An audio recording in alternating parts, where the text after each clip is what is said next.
Black Star Network is here. Hold no punches! I'm real revolutionary right now. Support this man, Black Media. He makes sure that our stories are told. Thank you for being the voice of Black America, Roland. Stay black. I love y'all. All momentum we have now, we have to keep this going. The video looks phenomenal. See, there's a difference between Black Star Network and Black-owned media and something like CNN. You can't be Black-owned media and be scared. It's time to be smart. Bring your eyeballs home. You dig?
Well, folks, today is Friday, May 29th, 2026, coming up on Roland Martin Unfiltered, streaming live on the Black Star Network.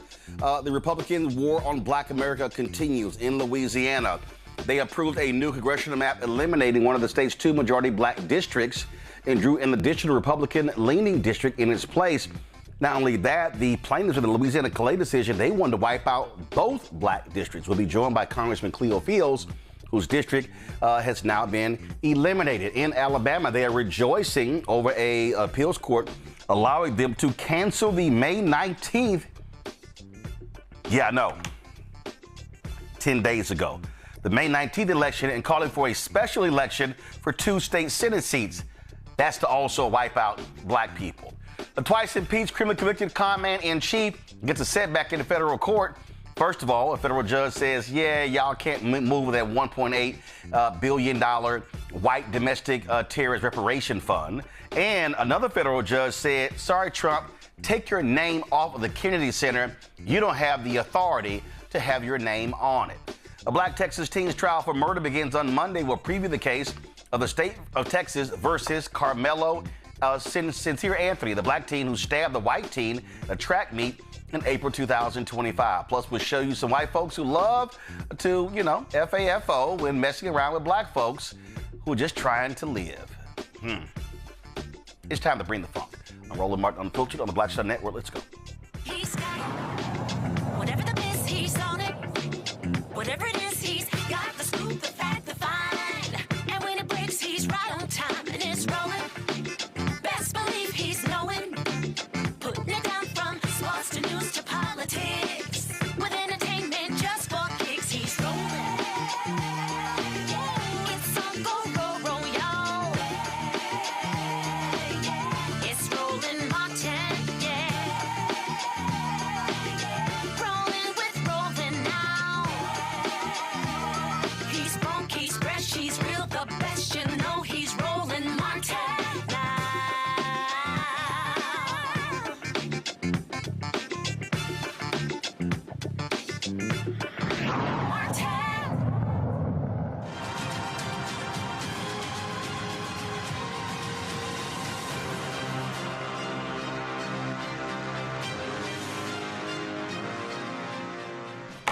Well, folks, Louisiana did exactly what the Supreme Court allowed them to do, wiping out a majority black congressional district. You know, the same one they were ordered to draw after they have for decades discriminated against black people. It was, of course, it was now 5-1. It will give Republicans a 5-1 edge in the state, in the U.S. House, eliminating that district. It heads to Governor Jeff Landry for a signature, and of course, that MAGA governor is going to sign it.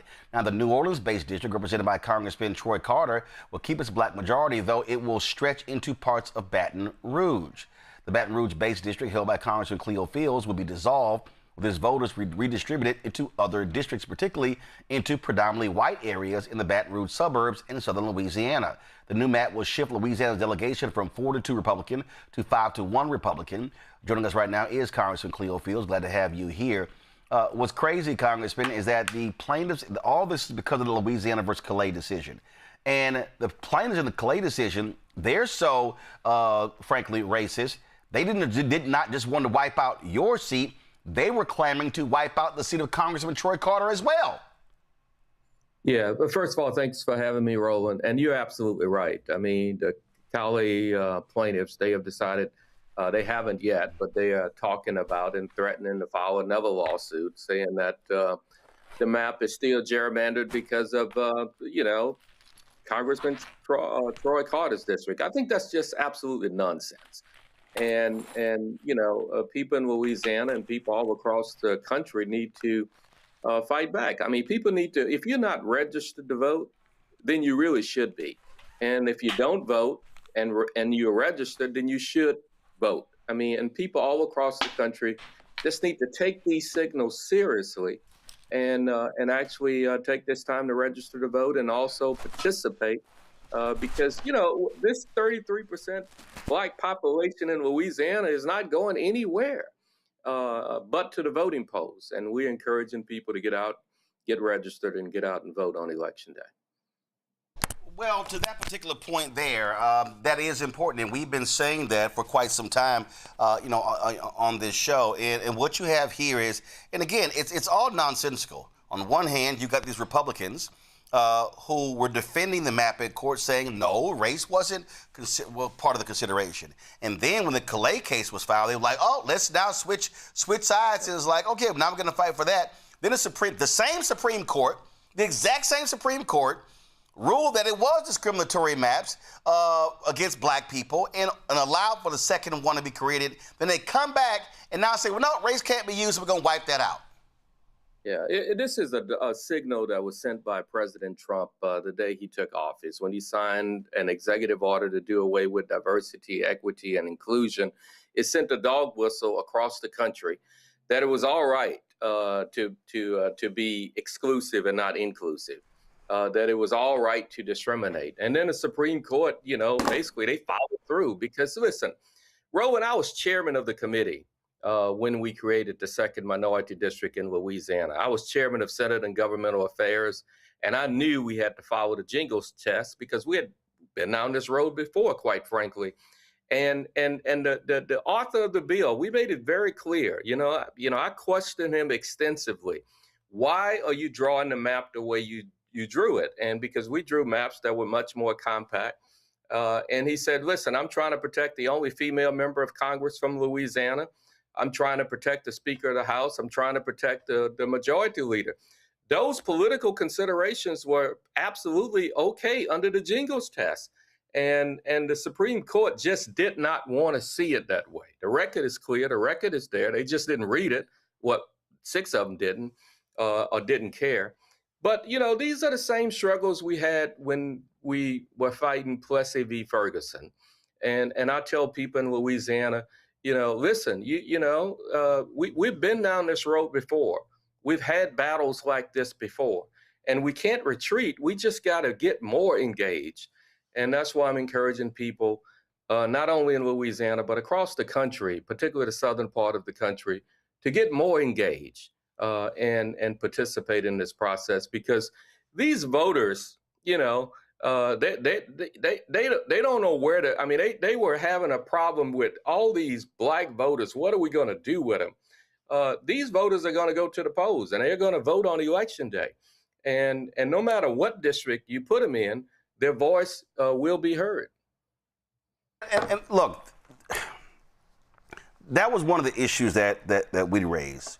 And we've had Garrett Chambers on here, and I have been saying that the problem that we're also seeing is that black votes in Louisiana are not voting their numbers. And the reality is, if black turnout was, and I've been using the 70% threshold, if black turnout was 70% of our capacity, we wipe people out. We win. We can dominate. But that cannot happen if black folks are turning out at 38, 40, 42, 45, 50%. And so I know that there are grassroots efforts in Louisiana to be on the ground, to put pressure, to get folks to register. What are you and others are doing? What is the state Democratic Party doing? What are nonpartisan groups doing? Because there has to be massive, we keep talking about turnout and register people, but there has to be massive voter education about public policy, about the issues. People have to be, we got to walk people through to say, this is going to be the impact of not having a Congressman Cleo Fields representing you in Washington, D.C. These are the millions and billions that will not be coming back to our communities. They'll be going to rural Louisiana, targeting Republican white voters. We have to walk people through what the consequences means by no representation. Yeah, absolutely. Look, I've always said, voter registration without voter education, is almost a waste of time, because you got to give voters, you got to educate them and tell them why to get involved. I remember about 3 weeks ago, I had a town hall meeting in Shreveport, Louisiana, and that was a lady who stood up and she said, and that was after the district was declared unconstitutional by the court. And she said, Congressman, look, I'm done. I mean, my vote doesn't matter. They do what they want to do anyway. And I basically challenged her. I said, now, what are you, if you take that position, and what does that, and everybody else take that position, then they have won, we have lost. And then she changed her attitude and her focus, where she refocused her attention on, oh, yes, I do need to vote. I do need to be involved. Listen, we have to use, and look, in Louisiana, grassroots groups all over the state actually mobilizing voters. What I'm doing, I'm moving across the district to talk to voters, educate voters. People are aware of what's taking place in Louisiana. You mentioned Garrett Chambers. I mean, Garrett has been very engaged. And I think all of us collectively need to educate voters, tell them, this is going back pre-60s, I mean, people are changing lines because they can, and black voters don't have the protection of subsection 5 of the Voting Rights Act. Now they don't have the protection of subsection 2. And I really think that, we need to pass a law where states are not responsible. States are not, do not hold the threshold as to how you get in and register to vote, because southern states have made it very difficult for blacks in this country to even register to vote. And I just think there's a lot of education taking place. When you lose a member of Congress, there are rural communities in Louisiana that I've helped get money appropriated for their water systems. They've never had a member of Congress to actually show up at a town hall meeting and talk to them, and then go to Washington and talk about them and get them federal appropriations. So people realize the impact this decision will have on Louisiana. But it won't stop here. I mean, you mentioned the state of Alabama moving on state legislative seats. Look, the next test is going to be state legislative seats all across this country, and then city council and school boards. And we just can't just sit idly by and just let it happen. And as a part of that, you talked about that particular town hall. What I've also said to people is what should be happening. And this is what I'm talking about is Louisiana, is Texas, is Mississippi, is Florida, is Alabama, is Tennessee, is North Carolina, is South Carolina, it's Georgia, it's Arkansas. What should be happening between now and Election Day, every single week, in every single one of those states, in every single one of these cities, there should be a citizenship education meeting, town hall discussion.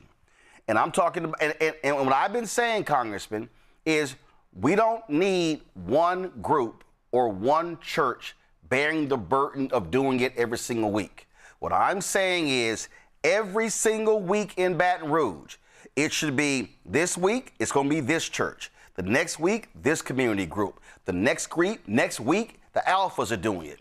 The next week, the Omegas are doing it. The next week, the Deltas are doing it. The next week, Prince Hall Mason is doing it. The next week, the Eastern Star is doing it. The next week, the Links are doing it. And the word goes out, and if you miss it, and what I've also been saying, we need to make sure it's also being live streamed because, and when I also tell folk, I don't care if 10 people show up. I don't care if 20 show up.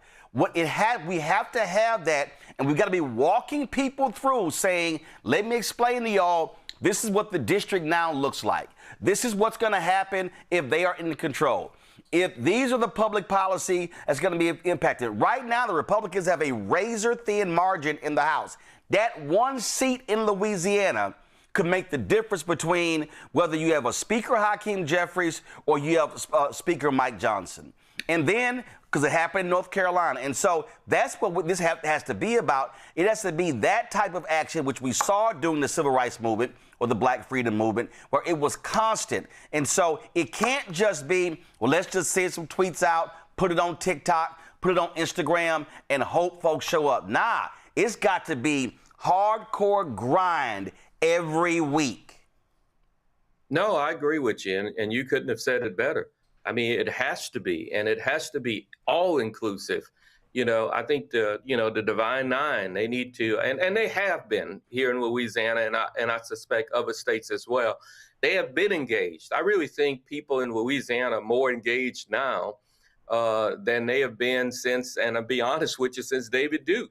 I mean, when David Duke ran for governor, I mean, Black people in Louisiana just really showed up. They really registered. They really went out to vote because they saw it firsthand. No, we cannot go back to those days.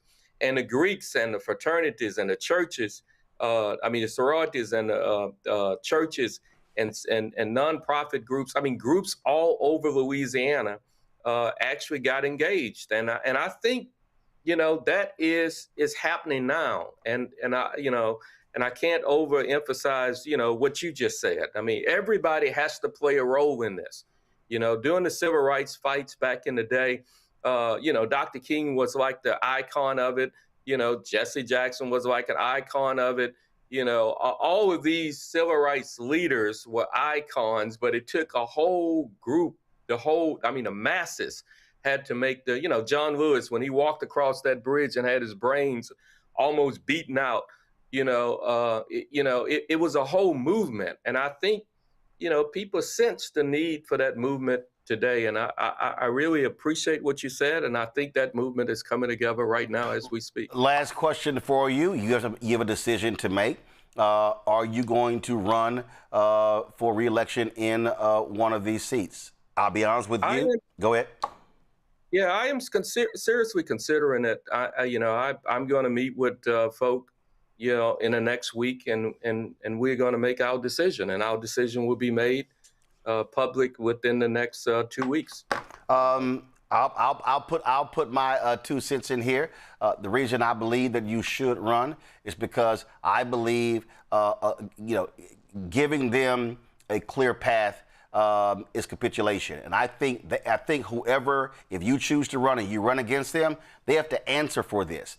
They have to answer on the record, will you stand up for civil rights? That Republican has to answer, will you stand up for voting rights? And every single question has to be put to them, and then be able to go back to Black voters and say, see, this is the person who is going to be representing you if you don't turn out to vote. And so to me, that's what has to happen. Yeah, well, I appreciate it, and all of that is being under serious consideration.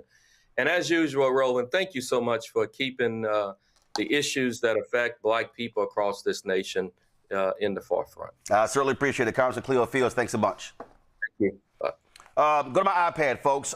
This happened in Alabama. Now, this is what is insane. I'm talking about absolutely insane. There was a primary in Alabama on May 19th. I need y'all to hear what I'm saying. There was a primary on May 19th. People already voted. Well, Alabama is now celebrating the 11th Circuit Court of Appeals that said that Alabama can use the 2021 Alabama drawn state Senate map and not the maps drawn by the federal court. And so here you have the governor, Republican governor, MAGA governor, saying Alabama continues winning fair and square in our redistricting battle, and I'm proud to celebrate yet another victory for Alabamians in our elections. In this case, we're talking about Alabamians in the state Senate districts 25 and 26. So she's calling for this special primary election for Tuesday, August 11th. Says there will be no runoff election. The general election will occur as planned with all other races on Tuesday, November 3rd. Now, here's what's crazy. The bottom right here. Now that the governor has called a special primary election, the May 19th primary election results for State Senate District 25 and 26 are now void. How in the hell can you just completely wipe out an election and then say, oh, I'm going to order a new one? That wasn't in the Supreme Court ruling. And remember, I told y'all this. When the folks wanted to challenge the map in Texas, same Supreme Court said, no, sorry. No, it's too close to the election.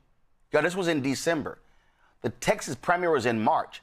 So the Supreme Court was saying, sorry, the election is about 4 months away. No, we can't do that. So y'all just gonna allow Alabama to wipe out an actual election and then say, oh, I'm just gonna order a new one? Y'all, this is what we mean when we say this is a GOP war on Black America. And I can guarantee, let's see, Alabama Senate District 25. Let's see right here. Okay, give me 1 second. Alabama Senate District 25. Let's see right here. Alabama 25th District. Okay, let me see. I wonder what they look like. So they're calling for this here. I'm gonna pull it up in a second. So we know very well what these people are doing. We know very well how they are targeting Black people. This is how these people are operating. They're shameful and despicable. I want to go to my panel. Joining us today on this Friday. I'm glad to have folks here. Actually, let me do this here. Before I do that, this was the Louisiana State Senator Jay Morris answering reporters' questions about the bill being passed. Listen to this. I'm gratified that the majority of the Senate concurred in the House amendments and it's headed to the governor's desk, and this whole debate seems to be over for now, and so I'm happy about the result. You had hundreds of people come out and protest against this bill, share public testimony. Did you take anything away from that? Well, I know a certain percentage of the state is not for this bill. I get that. But the vast majority are, as evidenced by their representatives' votes, both in the House and Senate. So, as I stated a moment ago, the Greeks invented democracy, in which is the majority rules, and the majority of the state wants a map at least somewhat similar to this, and I think it will be approved. So much conversation has surrounded race and party and whether those are synonymous in Louisiana. Is it your understanding that they are or they aren't? It would be sad if race and party were synonymous. They're not, although admittedly more African Americans are Democrats these days, but we just can't look at that. We have to look past that. And so, you know, if you'll notice, the proponents of the bill, like me, we never talked about race. It's only the people that are opposed to it that talked about race. And all of those in the legislature who were here 2 years ago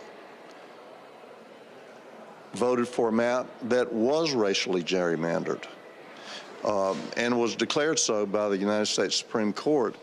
And it's a little disingenuous to try to claim that this map is racially gerrymandered when they clearly voted for one that was racially gerrymandered and so held by the highest court in the land. Senator, on the floor today, you talked about how you expect that there's going to be some litigation coming out of this. Do you think the map passed today? Are you confident that it could stand up in court? I'm confident. I mean, you know, you can always be wrong. You never know exactly what a court's going to do. But the Supreme Court, in the language of the Calais decision, gave tacit approval to the 2022 maps that this map is based on. So considering that, I can't believe that they would, the courts would ultimately rule this map is unconstitutional. We didn't consider race. Lying. Michael Imhotep hosts African History Network show out of Detroit. Thelma Anderson, creator of the Public Opinion Court, author Shut Up and Prosecute, out of Dallas. Matt Manning, civil rights attorney out of Corpus Christi, and he's now an adult because he's now 40. All right, let's get to Thelma, straight as line. I mean, these white Republicans, we know the game. We know what they're doing, and we know how they're playing the game. It is based upon race. The data also shows in Louisiana that it doesn't matter even if you got a black Democrat running, white folks ain't voting for them. And so race is all a part of this. In Louisiana, in Alabama, in Mississippi, we can go all across the South. When you talk about party and you talk about race, they are tied. White folks are Republican. Black folks are Democrat. Republicans are anti-black, period. You're absolutely right, Roland. And listening to him make this foolish speech as if you are not supposed to be in a position to empower the individuals who have empowered you to represent them. If you have hundreds of residents in your state coming to protest the racial tone of these maps, and you sit back and say, oh, majority of the state did not agree with you. You sat back, you and your homeboys, your red hat homeboys, and decided that this was best fit for your agenda, not the agenda of the people, because we know even in Washington, you don't care about the people that even look like you. You care about the people that follow you, follow what you want, follow what bills you need to be passed so that y'all can enrich yourselves, so that y'all can keep each other out of prison for the fraud that y'all commit on a day-to-day basis. So they can miss me with the, oh, this is what everybody want. No, everybody didn't want that. Y'all are bringing us back when we are trying to move forward because you are afraid of the power of the black person. You are afraid that, oh, we equip these Negroes now, they are unstoppable. We got to stop them. That is the tone that they set with this map. The map's going from 4-2 to 5-1. How the hell is that not racist? It makes no sense.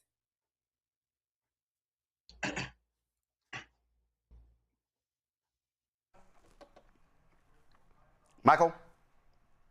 Okay, now I can hear you, Roland. Well, Roland, hey, this is what we warn people about. I mean, this is predictable. This is white supremacy, white nationalism, the fear of the browning of America.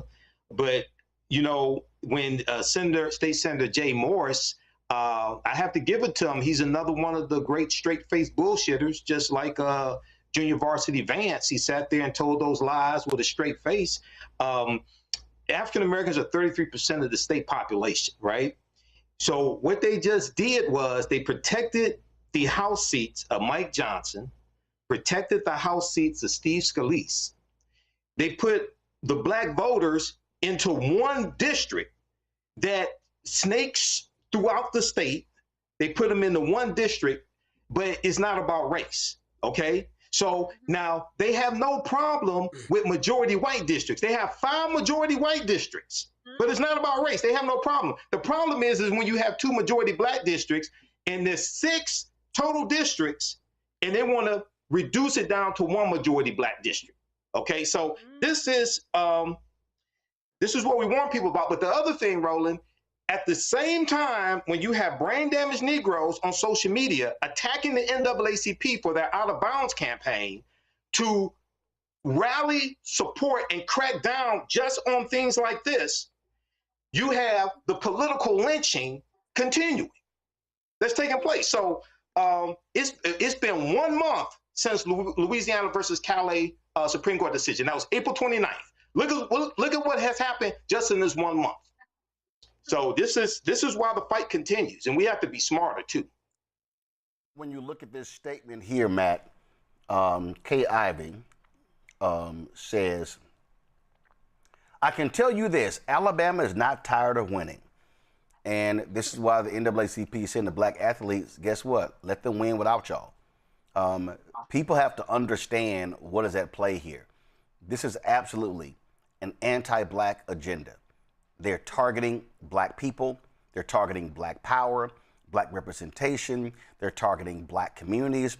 And folk had better wake up. And I'm telling you, black folks in Louisiana had better stop sitting their asses on the sidelines. And they should be exploding when it comes to voter registration. And they should be saying, wait until November when we wipe your asses off the map politically. Hello. I agree fully. And I think, you hit the nail on the head with something earlier when you said white is Republican, black is Democrat. They know that. And, there's a mental state in criminal law that I think is perfectly appropriate here. It's called knowingly. That means you do something when you know of it is going to be here to disenfranchise black voters, right? But you try to ensure this is just a whole decision. And the Supreme Court gave him the fodder to do that in saying that unless it's basically intentional discrimination, you're not going to get there. But the subterfuge with that is we all know exactly what it is. We know how those parties align alongside race. So this is exactly like Michael said, this is, the frustration with black district, and you got 5 all white districts and you're completely fine with that. It's all about race. We're just finding a way around that because people don't want to just out and out say they're racist despite acting racist. I mean, that's all it comes down to. Now in Alabama, I think there is an interesting potential wrinkle because when you were presenting this earlier, I was thinking about it. I wonder if there's going to be almost some infighting or some cannibalization, if you will, because whoever won in that election is going to say, look, you don't get to take my duly, one seat from me. And I think that could potentially affect even white people who were voted into the Alabama legislature, Alabama Senate. And you may have some infighting there, but I don't know if that will be big enough to turn the tide on anything. But as a general proposition, that's a crazy idea. We have an election, somebody wins, and then we decide we want to undo it because we like the political consequence of going with a different map. I mean, that's just per se anti-democratic. And I don't understand why I didn't just put a stay on it, because if you don't stay it, you have this exact scenario where you have an election that's being upended by the government and that, or, by the prevailing government here in Alabama. And I think that is an even more dangerous harbinger for the idea that the government can just undo election results when it decides that it wants to. What's the point of democracy then? All right, folks, hold tight 1 second. I got to go to a break. We come back. Lots to break down, including the continued corruption of Donald Trump. We'll tell you what a federal judge said regarding that $1.8 billion white domestic reparations fund, as well as how another federal judge said, yeah, your name's got to come off the Kennedy Center because you don't have the authority to put it on there. All that we're going to talk about right here, Roland Martin Unfiltered on the Black Star Network. With medicine and science under attack, I want to keep you and your family informed and healthy. I'm Dr. Ebony Hilton, and I knew at the age of 8 that I wanted to be a doctor. So I studied hard and became the first African-American female anesthesiologist hired at the Medical University of South Carolina since its opening in 1824. And I always say I was made into a doctor, but I was born to be a mom. And as a new mom, wife, sister, daughter, and friend, I understand how frightening a medical crisis can be. I care for individuals on some of the worst days of their lives, and it's my mission to provide you with a safe space to gain clarity on issues affecting your mind, body, and soul. I recognize that there are health disparities, particularly as it pertains to race, and I want to help bridge the gap between you and your healthcare providers. Join me every Thursday for Second Opinion on the Black Star Network, where each week I'll invite experts from various medical fields to share the latest health news. We'll discuss topics such as the vaccine debate, mental and sexual health, medical bias, infertility, menopause, andropause, nutrition, and aging. Together with my medical colleagues, we aim to provide you with a second opinion. Don't miss it, Thursdays only on the Black Star Network. All right, folks, let me tell you about Chapter. Now, if you're on Medicare or about to be, the system is not set up to work for you. Too much fine print, too many plans, and too many people making money off of your confusion. And look, we're used to this. We're no strangers to systems that don't have our best interests at heart. But we don't have to accept it when it comes to Medicare. That's why I'm telling you about Chapter. Their advisors are independent and honest. In fact, they're the only Medicare advisors that compare every plan nationwide. And they're focused on one thing: what works for you. If there's a better plan out there, they'll find it. If you're already in the right one, they'll tell you that too. There are no games. Just last year, people who switched with Chapter saved an average of $1,100. It's 20 minutes and a real person. It's completely free. My parents actually have already called. My mom sent me a text. Folks, give Chapter a call at 724-264-8281, 724-264-8281, and connect with someone you can trust. Folks, these are the kind of services that we need for our audience here at Roland Martin Unfiltered and the Black Star Network. So call Chapter right now, 724-264-8281. Hey, I'm Malcolm Lee, and you're watching the Black Star Network.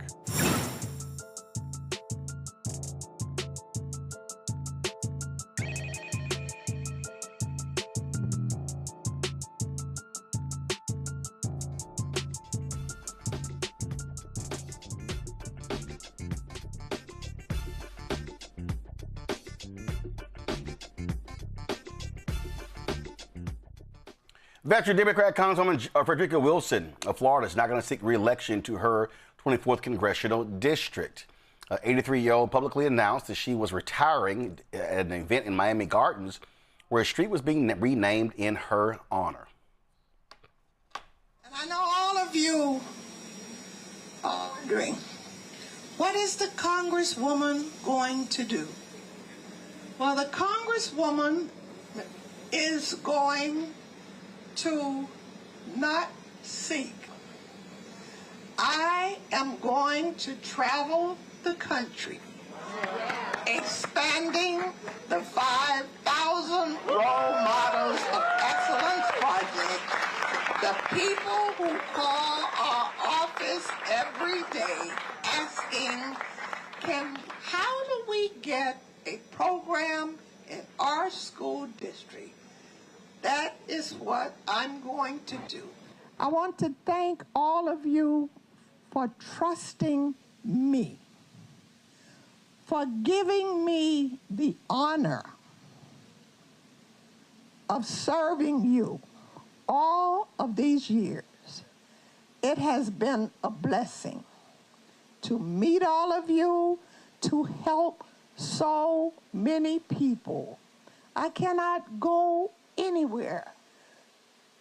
The grocery store, downtown, the mall, people. Thank you, Congresswoman Wilson, for helping my son. Thank you for helping me. Thank you for helping my son who was in prison. Thank you for helping my mother in the nursing home.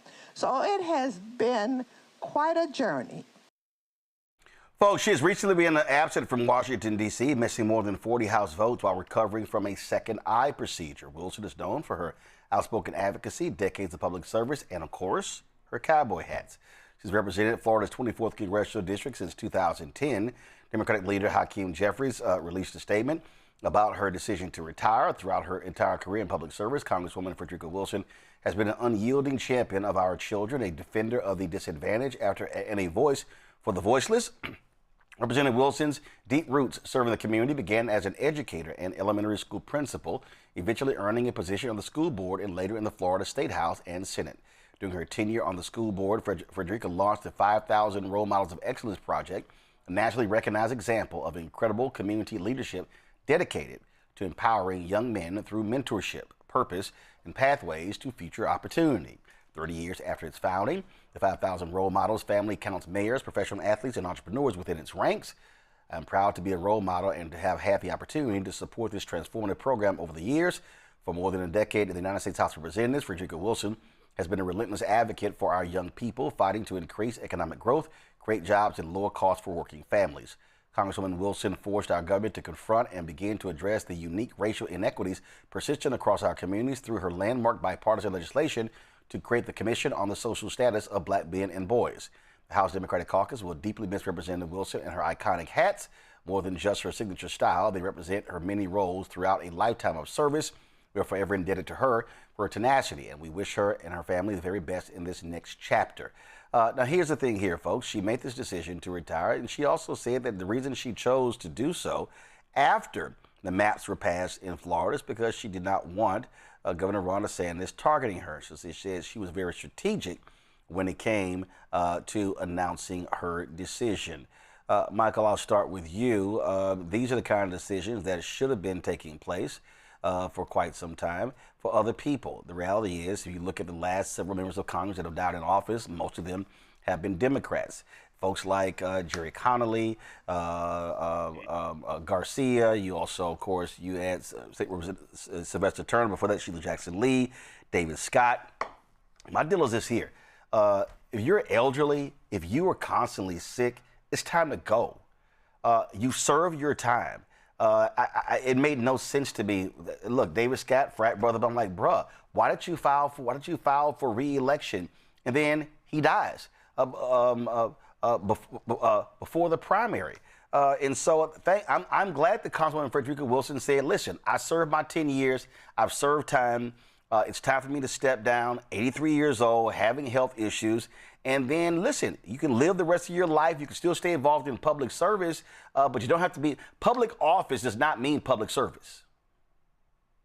Right, and public office is not a lifetime appointment like the U.S. Supreme Court or the federal bench either. Now, let me frame this conversation like this, okay?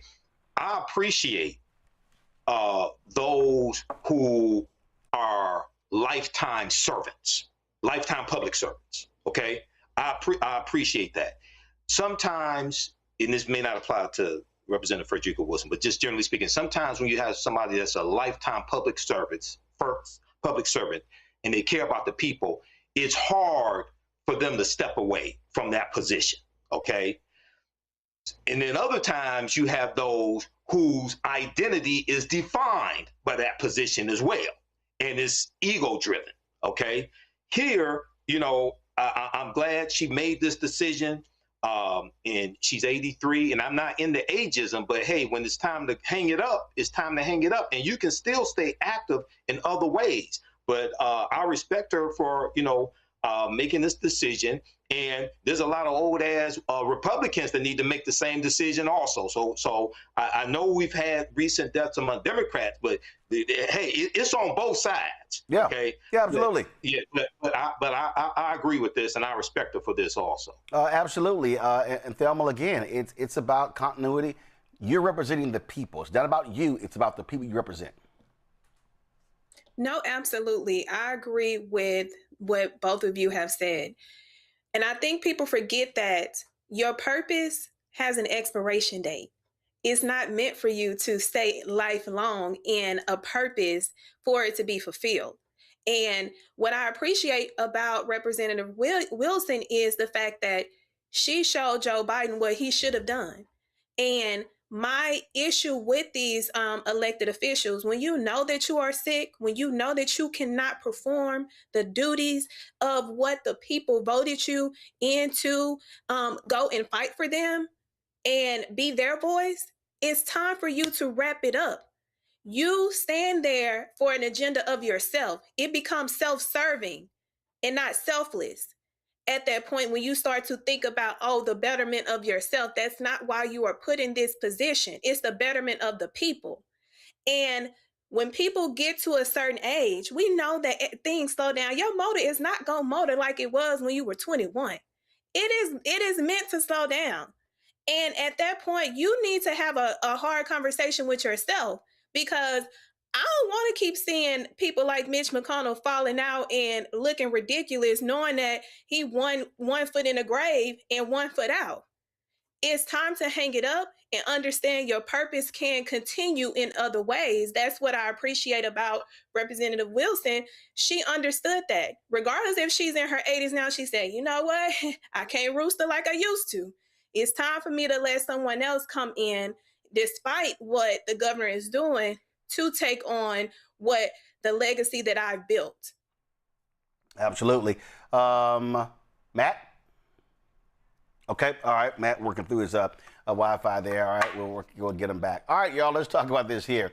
The twice-impeached, criminally convicted felon-in-chief, Donald the Con Trump, got nailed today in federal court.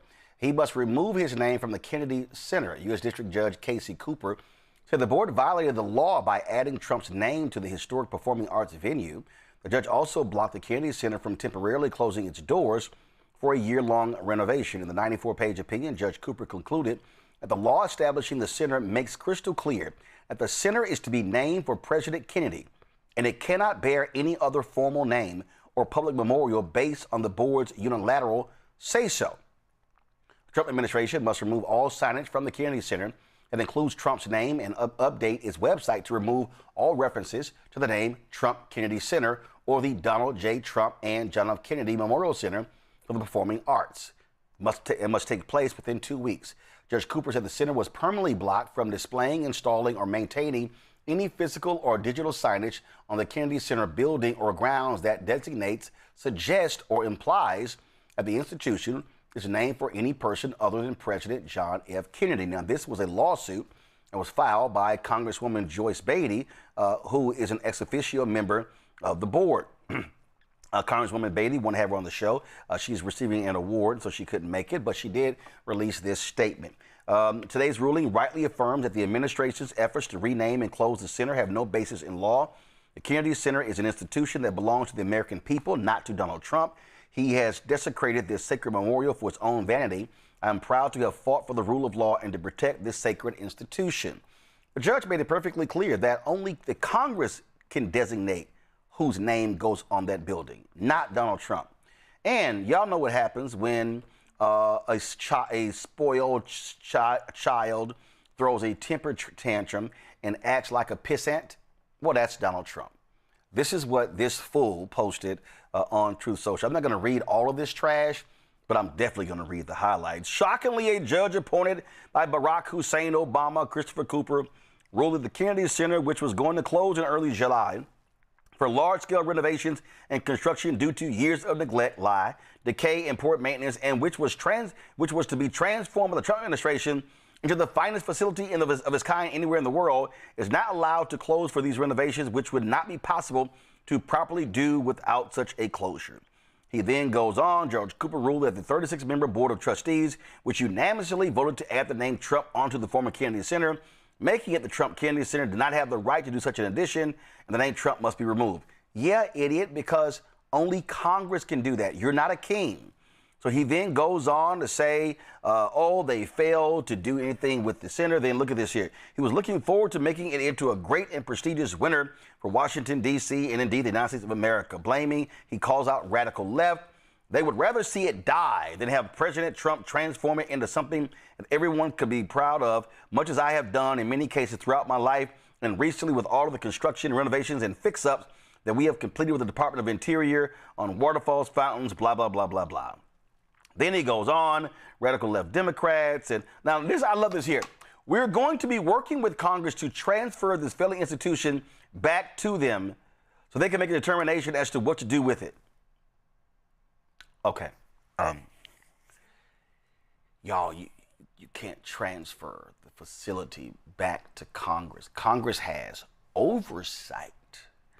Congress approves the funds, but you have agencies that are responsible for doing the work. So you don't transfer the Kennedy Center back to Congress.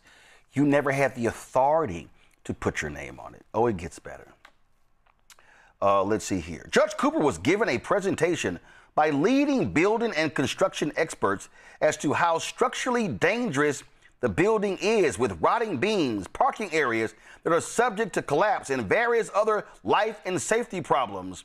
In addition to the fact that it also needs a major renovation from an aesthetic standpoint, but he was not swayed, and he said he wants the building to incredibly remain open and therefore dangerous. Y'all, you know, okay, let me help y'all out.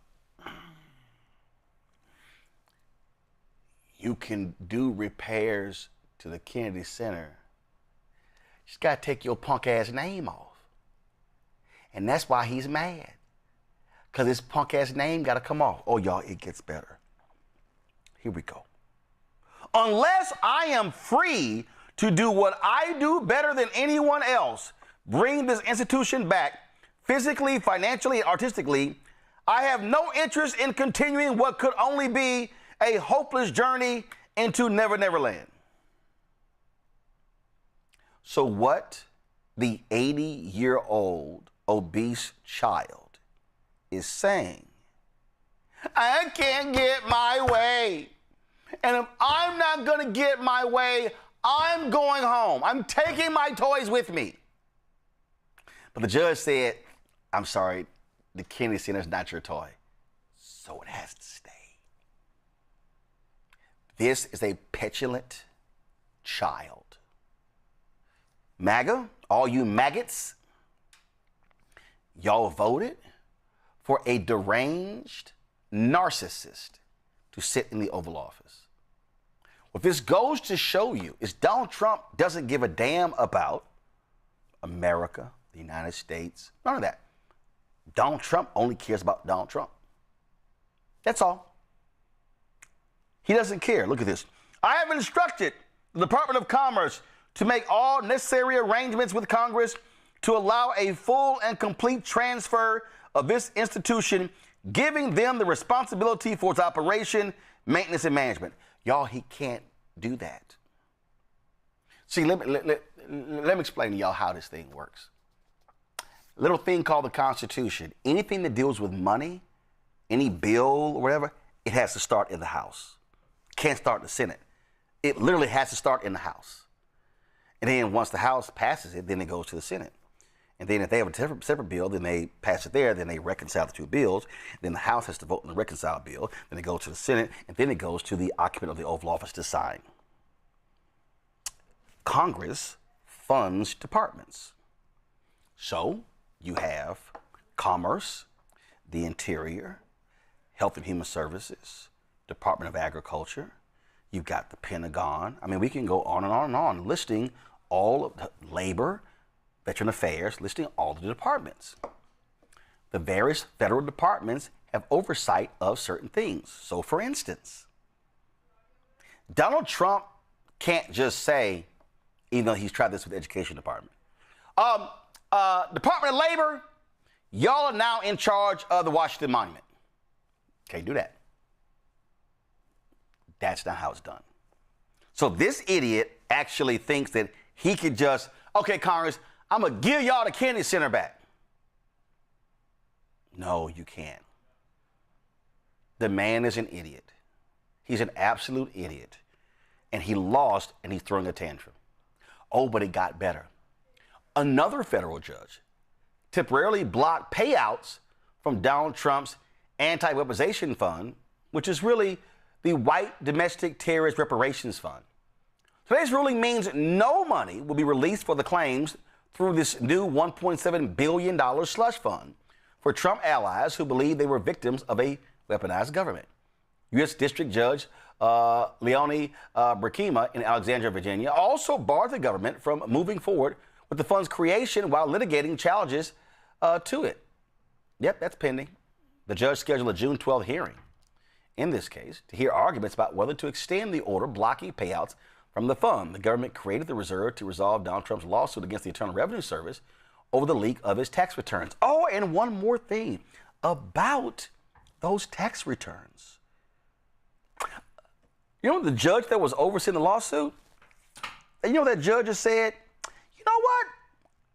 I'm going to reopen the case because there might be deception involved.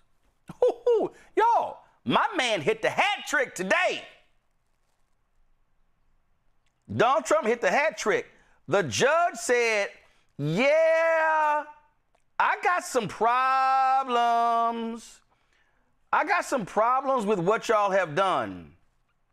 So, yeah, because you know what they did? They pulled the suit so the judge couldn't have oversight, and then they cut the deal for this settlement.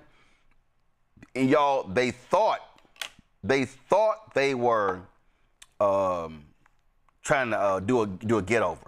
They were like, listen, what we're going to do is we're going to do this settlement, and then Todd Blanche, Trump's former personal attorney. So Todd, what I need you to do is you're going to go ahead and sign off on this thing.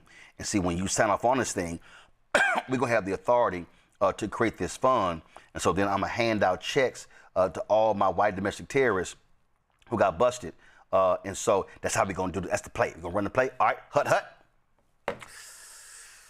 Well, guess what? This judge in Miami said, I don't know. Her name is Kathleen Williams. Go to my iPad. She said, you know what? I need to investigate grievous allegations that the deal, quote, was premised on deception. New York Times writes Judge Williams' decision came in response to court papers filed on Wednesday by a bipartisan group of 35 former federal judges who urged her to bring the case back to life and dig into the details of the agreement to settle it. Before she closed the case, Judge Williams, an Obama appointee, had questioned whether the lawsuit presented an actual conflict that she could adjudicate, given that Trump was on both sides of the suit, bringing claims against the federal agency that he controlled. When she closed it, she noted that there was no settlement of record, but shortly after, the Justice Department released its agreement for closing the action. Oh my God. I could just, all I hear is Stevie Wonder. Isn't she lovely? Isn't she wonderful? See, Trump can't control this federal judge like he can that fool, other judge in Miami, you know, the one who, what's her, I forgot her name, Patton, crazy head, cockeyed, I can't remember her name. Anyway, so, y'all 0 for 3. Matt, that's called getting your ass kicked in court. I mean, it's just like, ass whooping. Oh, shit, I got slapped over here. Damn. Ooh, so he basically got slapped on this side, and slapped on his ass. He just got straight up jacked today. Yeah, and you know what's funny? I mean, judges are typically pretty, what's the word? They're reticent to be activists and to say things in an incendiary way. But there's little Easter eggs you can read from at least what I've seen reported that let you know how the judges feel. When a judge says, for instance, this violates the clear language of the statute, that's telling you you're bringing me some BS, right? It's very obvious what your power is here and what your power isn't. So you're renaming the Kennedy Center is a direct affront to the law, and I'm not going to allow that. And I think what's especially interesting with the Weaponization Fund is you have 35 former federal judges, a bipartisan group who filed the equivalent of an amici, type brief. But apparently they basically urged the court to look into the substance of the deal. And what's really interesting about this procedurally is normally when you dismiss a case in federal court, the judge doesn't really get to look at all the merits of why you're dismissing it. There's certain rules as to when they can dismiss it and when they can't. But the larger point is they're not always looking at settlements. But what happened here is the judge got tipped off by these other judges saying, yo, I think they lied to you about something. And it looks like she's doing an inquiry into whether there was a fraud on the court. I recently had this happen in one of my cases, and I will tell you, federal judges have a lot of power, and they really, really, really get pissed off if they think somebody's lying to them. So I'm especially interested in seeing how that turns out, because that judge is saying, look, you guys tried to pull the wool over my eyes. I'm absolutely going to get to the bottom of this.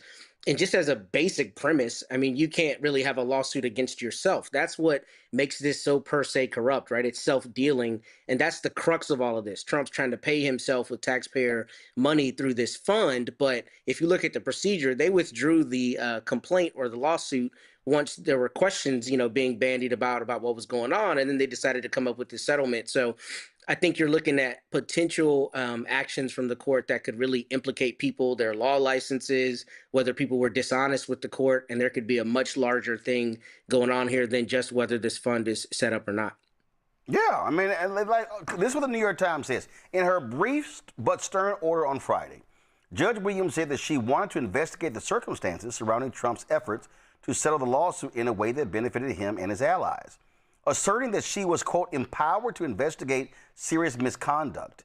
In a case before her, she ordered Trump's lawyers to tell her by June 12th whether the case should be formally reopened because, quote, the court was the victim of a fraud, and whether Trump had colluded with his own government to settle the case, quote, to avoid judicial scrutiny. She pointed to reporting by the New York Times that described how the IRS had prepared a 25-page memorandum outlining defenses against the suit that the Justice Department did not take up in court.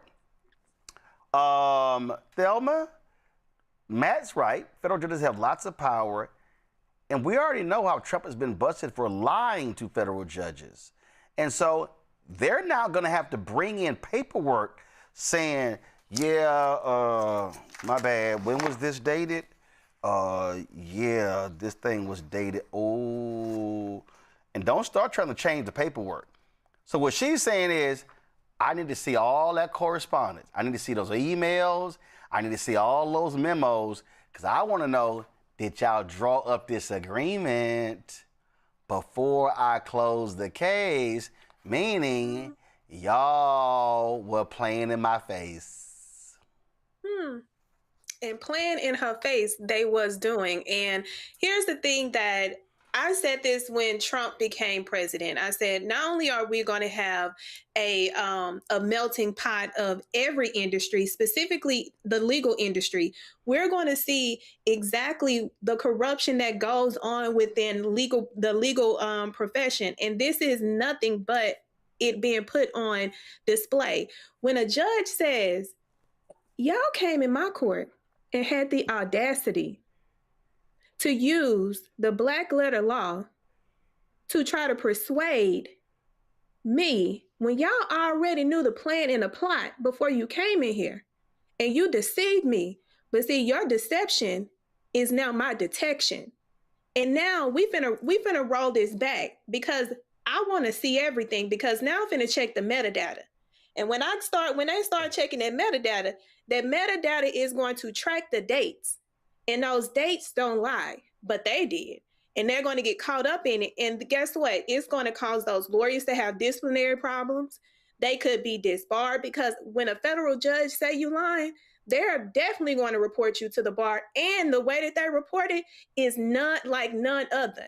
It's going to be in a way that the board has no other option but to suspend or disbar you because you allow a convicted felon to dictate your ethics that you swore under to come into my courtroom. But this is just the onset of what Trump and his fraudsters have been doing. But we have to have judges that lean on the law, the integrity, the truthfulness, the honesty of what this profession is supposed to be and not what MAGA wants it to be, which is their way to come in and enrich, steal, kill, and destroy. Absolutely. So he just keeps taking L's, Michael. Well, most losers do. And, this is good news on a Friday. And I read the piece that just came out from the New York Times on this as well.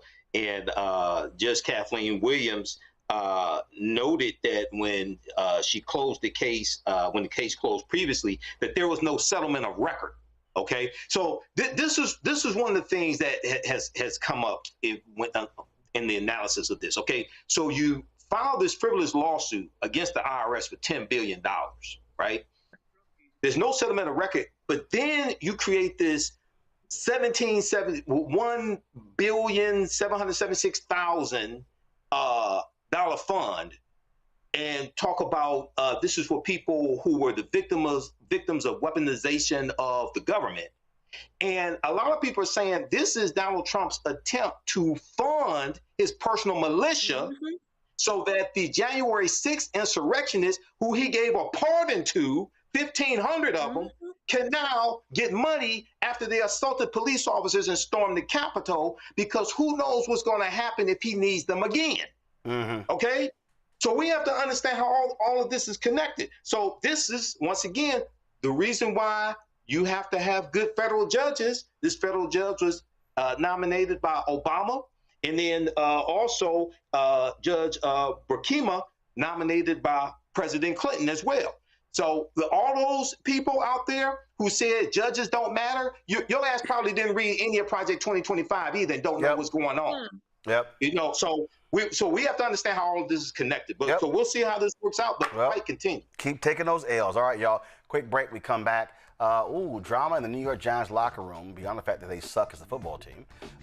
Their quarterback, Jackson, whatever his name is, Jackson Dart, you know, he introduced Trump at a rally. Why you laughing, Matt?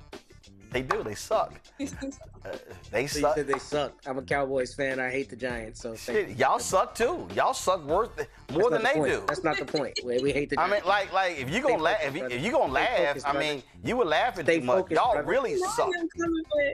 Y'all really suck. See, yeah, come on, Roland. Y'all do. Y'all suck. The season ain't started yet, Roland. It's a new season. No, that's not. Yeah, right now they still suck in the off season. So it's like, I mean, they suck. The Cowboys suck. So let's just don't blaspheme America's team. Just keep pushing. Let's just you're not even in Dallas. You're in Arlington. So y'all suck. So let's just be real clear. Y'all are terrible. Your team is terrible. So keep laughing. They're going for the Super Bowl. Yeah, they're gonna go to the Super Bowl. They're gonna buy a ticket like everybody else. Exactly. So they can keep sitting. They can keep sitting here. You can laugh, but yes, the Giants suck. And again, just in case, Matt, you'd be reminded of this. This took place at your stadium. Oh God! Here we see, you got a weak ass Cowboy fan who's directing the show, and see, he thinks he's not gonna pull it up, but see, he's not gonna get paid if he don't pull this up.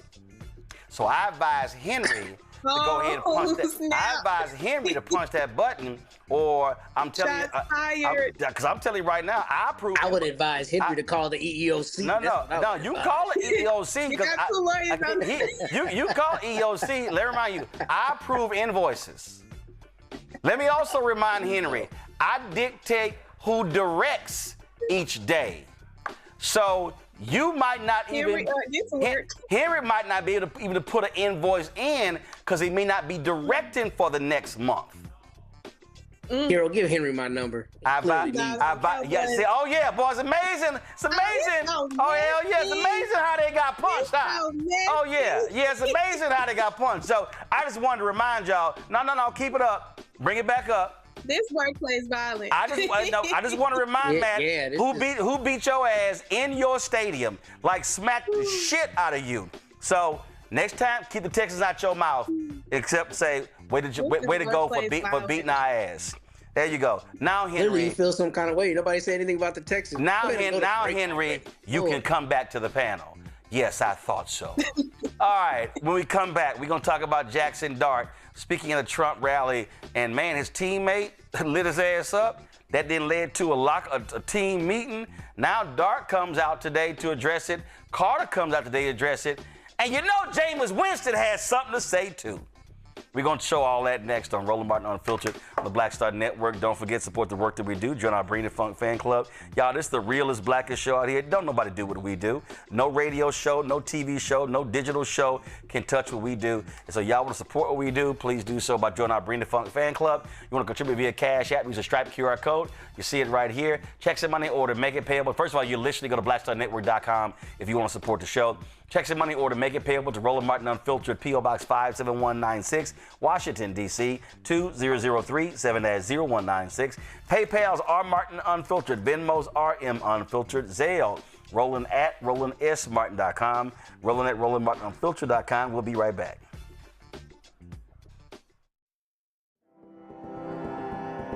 No election in Georgia will ever be the same.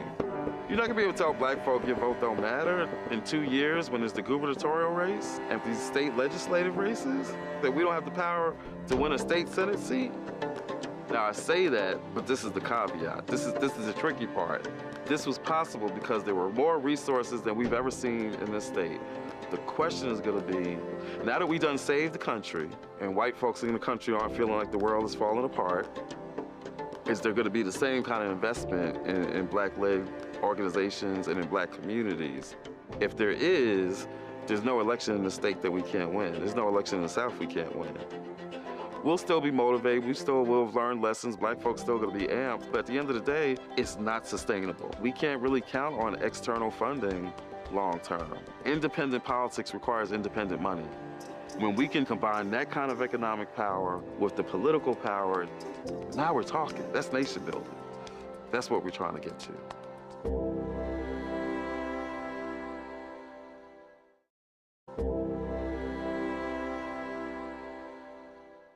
All right, folks, let me tell you about Chapter. Now, if you're on Medicare or about to be, the system is not set up to work for you.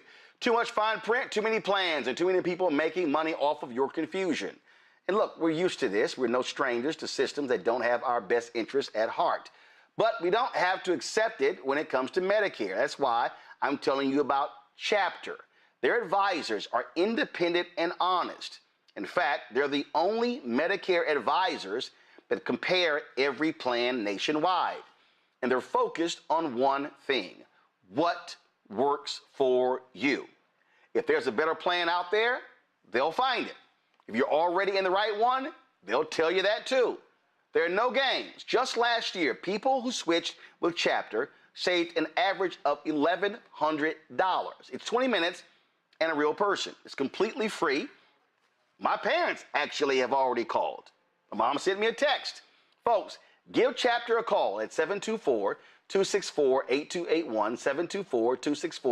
724-264-8281, and connect with someone you can trust.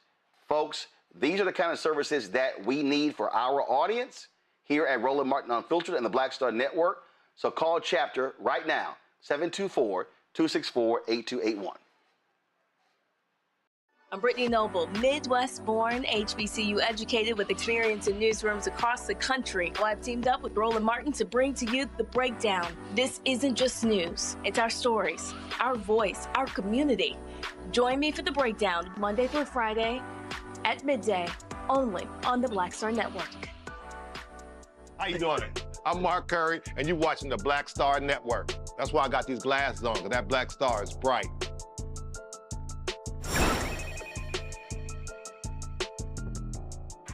All right, y'all, a week ago, this took place. Trump had a rally in New York, and so they had Jackson Dart, the starting quarterback for the New York Giants, introduce him. Well, let's just say that caused a stir. Linebacker for the Giants, Abdul Carter, he posted a tweet. He said, what the hell is this? Is this AI? And man, that led to all kinds of drama. Well, today, Jackson Dart came out and addressed at a news conference. Here's some of what the white quarterback had to say. My thinking was pretty simple in the fact of, I've always loved this country. I have extended family members who have fought in wars. I have two uncles who have retired from the Air Force Academy and served themselves. And I even have Okay, so he said a whole bunch of stuff. So, I support the country, it's like I support the office, blah, blah, and all that sort of stuff like that. And conservative media, they've been losing their mind. They're upset because they're mad that Abdul Carter, who's Muslim, made his comments saying, is this AI? And I'm like, yo. And so Carter let them know. And so again, they had this big old meeting in the locker room, and they were talking about it. And Carter, he also before the cameras, he made it clear, like, yo, I ain't gonna be talking about this a whole lot. This is the only time I'm gonna address this thing. So this is what he had to say. So first off, I want to say that some things are bigger than football, and this is one of those things. Jackson is one of our leaders. He's the face of our franchise. He not only represents himself and what he does, but he represents all of us. And that goes for anybody who wears a Giants uniform. But if he chooses to align himself with a man like President Trump, it's my responsibility, based on what I believe and what I stand on, to not only show my teammates that I'm against that, but to show the world. And that doesn't mean that we have to spread hate. it doesn't mean that me and Jackson hate each other or we have beef. I sit next to Jackson every day. Every team meeting, we close, we talk. You know, as long as we make sure we got the same goal as a team and our goals align, which they do, and I feel like that's all that matters. So I just want to move past this, and yeah, that's it. That shit, bro. So there was a lot of discussion, a lot of back and forth, and of course, conservative media, they jumped in there. They were all upset. Well, what if somebody introduced, Obama? What happened when LeBron and Steph did it? Whatever. But leave it up to New York Giants backup quarterback Jameis Winston to bring some much needed perspective to this. This brother here is going to be incredible when his playing days are over. Matter of fact, he should get as big a deal as the one Tom Brady got from Fox, that 10-year, $375 million contract. Listen to this. I'm about to show you how you turn uncomfortable into a growing moment. I'm from a city, Birmingham, Alabama, where they blew up a church with 4 little girls, and their parents and family had to go around picking up their limbs in the Deep South. Picking up their limbs, 4 little girls.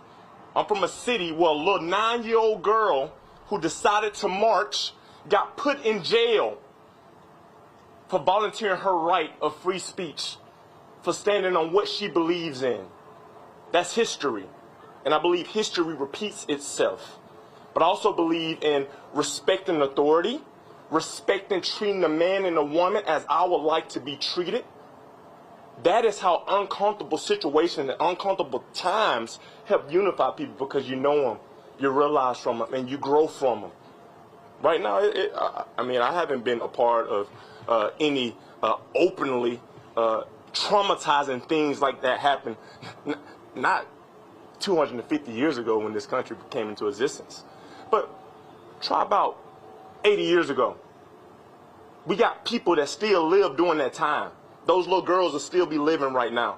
That 9-year-old girl that got sprayed with hoses and you put dogs on her and put her in jail, she's still living right now. It's a little children's book. I read this book about this 9-year-old marcher to my kids. That's why educating our youth and informing them of our history is so important. A lot of people try to push it past. You're like, oh my gosh, like that's behind us. No, guys, we living in it right now. We got a blonde-haired, blue-eyed white kid and a black Muslim religion black kid who are coming together and showing the world that we can come together. We can happen. We don't have to see everything. Everything doesn't have to be viewed in this perfect little snow. So what's interesting is, again, as you look at all this other stuff, I mean, Abdul was right. He's like, I'm sorry. He's like, yo, you want to ride with that dude? I'm going to say something. And he should say something. And here's the deal. Jackson Dart, if you want to ride with Trump, go on right ahead. We'll deal with the consequences after the fact. And listen, understand, y'all, when you look at NFL locker rooms, you know what typically happens? You got your white players and your black players. You got your white linemen, especially offensive linemen, many of them going to be Republican. When the Freddie Gray stuff happened in Baltimore, yo, you had white cops. When George Floyd happened, you had white football players who were like, yo, I don't understand. Why can't y'all comply? And the black players were like, let me explain to you how this shit go down. This all happens. And so, Jackson Dart, you chose to step your ass out there, you know, and speak at the Trump rally. You can talk about all you want to. Oh, no, I just respect the office. That was the same thing Nelly said while he performed the inauguration. Oh, I respect the office, and my family got a military background, so I respect the office. Well, guess what? You're going to get to catch that heat that come with it, especially when you have an insurrectionist, a lying, narcissistic, corrupt asshole who you're speaking and representing. You got to deal with it. And so he's now going, they can sit here and what's his name? John Harbaugh. This is what the head coach of the Giants had to say when he was questioned. John, just to clarify. You said you knew that Jackson was going to meet the president and shake his hand. Did you know that it was going to be in a public way introducing the president? No, but it doesn't matter. You know, I mean, I'm not worried about it. I'm not into all those details about it. It's not. Now, John Harbaugh, he knows. Remember that smiling photo of him in the Oval Office? And he had a trash-ass season with the Baltimore Ravens. That's why he got fired. I guess Abdul Carter's saying, say, man, you get close to Trump, you're going to end up losing. Carter's like, I ain't trying to lose on this team. I think that's what he was telling them, Matt. He was like, yo, if you want to line with that racist, you want to line with that piece of crap, go right ahead. But don't think for a second I'm not going to call you out because you're the quarterback. And it's been all this conversation. There's been more conversation about Jackson Dart and really more Abdul Carter's response, because you got Boomer Esiason criticizing him. Skip Bayless said he shouldn't go public. It's like it's a whole lot of conversation, but you know what you have not heard a lot about in all of this is the fact that the Giants owner, Steve Tisch, was kicking it with girls with Jeffrey Epstein. Ain't that interesting? They spend more time talking about Carter's response to Dart as opposed to the Giants owner talking about getting with girls with Jeffrey Epstein. Matt, go ahead. Yeah, of course. Yeah, deflect in every other direction. I mean, we're seeing that everywhere. I don't have much to add beyond a couple things. First, I think there's still an underlying, problem that people have with athletes having political positions at all. I think there's still a lot of people who think they need to shut up and dribble or play the sport, right? And they shouldn't be weighing in. They're people, they're going to have their opinions. I support Jackson Dart's, ability to have his First Amendment opinion and to support whomever he wants. But this is really not about that. This is about consequences. And when you're the quarterback of the team and you align with somebody who's as much a hot button issue as Mr. Trump is, then you can expect you're going to have backlash. And I think it's good that Carter called him out. I wonder how these conversations actually happen behind closed doors, because the problem is when we see it through the prism of public statements, we're getting the little bit of what they say. I don't know what's really happening in the locker room, but I don't think you can be surprised. I mean, especially when you have somebody like Trump, because when you play on a team with a lot of brothers, if you have somebody who is through his policy and through his rhetoric saying he hates black people, what do you expect to happen? People are going to feel some kind of way about that, and that's going to create a division. But, none of this is surprising to me, especially because, the way the NFL tries to portray itself as, this purely American sport and this big time, the backlash when people get mad at the Super Bowl performer and all that kind of stuff. I mean, I think some of these things are all tied together, but it doesn't surprise me that he's supporting Mr. Trump. I bet a lot of NFL players do. And it's good that you have divergent opinions, somebody calling them out. That's exactly what needs to happen. And it's like, hey, Thelma, it's all good. You want to stand up with your boy Trump, go right ahead. But expect to get your ass lit up, too. Absolutely. Absolutely. And it makes me think of how the NFL really put Shador Sanders through hell for being raised right and being respectful and knowing how to articulate and knowing his value. But when we're looking at it, a quarterback, quarterbacks are considered the nucleus, considered the leader, the face of the franchise. And when you go out and make a mockery of the franchise in the face of individuals that look like me, you're showing the disrespect. You're showing the lack of leadership. You're showing that we can't trust you. Like we say, we don't care who you align with, but when you put it in our face to let us know, like this what it is, well, we finna show you what it is. We're going to start speaking up. We're going to start articulating. We're going to start letting you know. And you better also understand that when it's time to go on that field, guess who got to protect you? So you going to play in our face for the president, but we got to protect you on that field. Pick your side wisely. But he showed us the side that he picked. He ain't picked the side of his teammates. He picked the side of his ego. And that will fail each and every time. No, absolutely. Michael, is interesting. Again, seeing this reaction, and again, folks are all upset and they mad. It's like, well, double standard. What would happen if the quarterback went out and introduced Obama? Well, Obama wasn't corrupt, wasn't a sexual predator, and wasn't a convicted felon.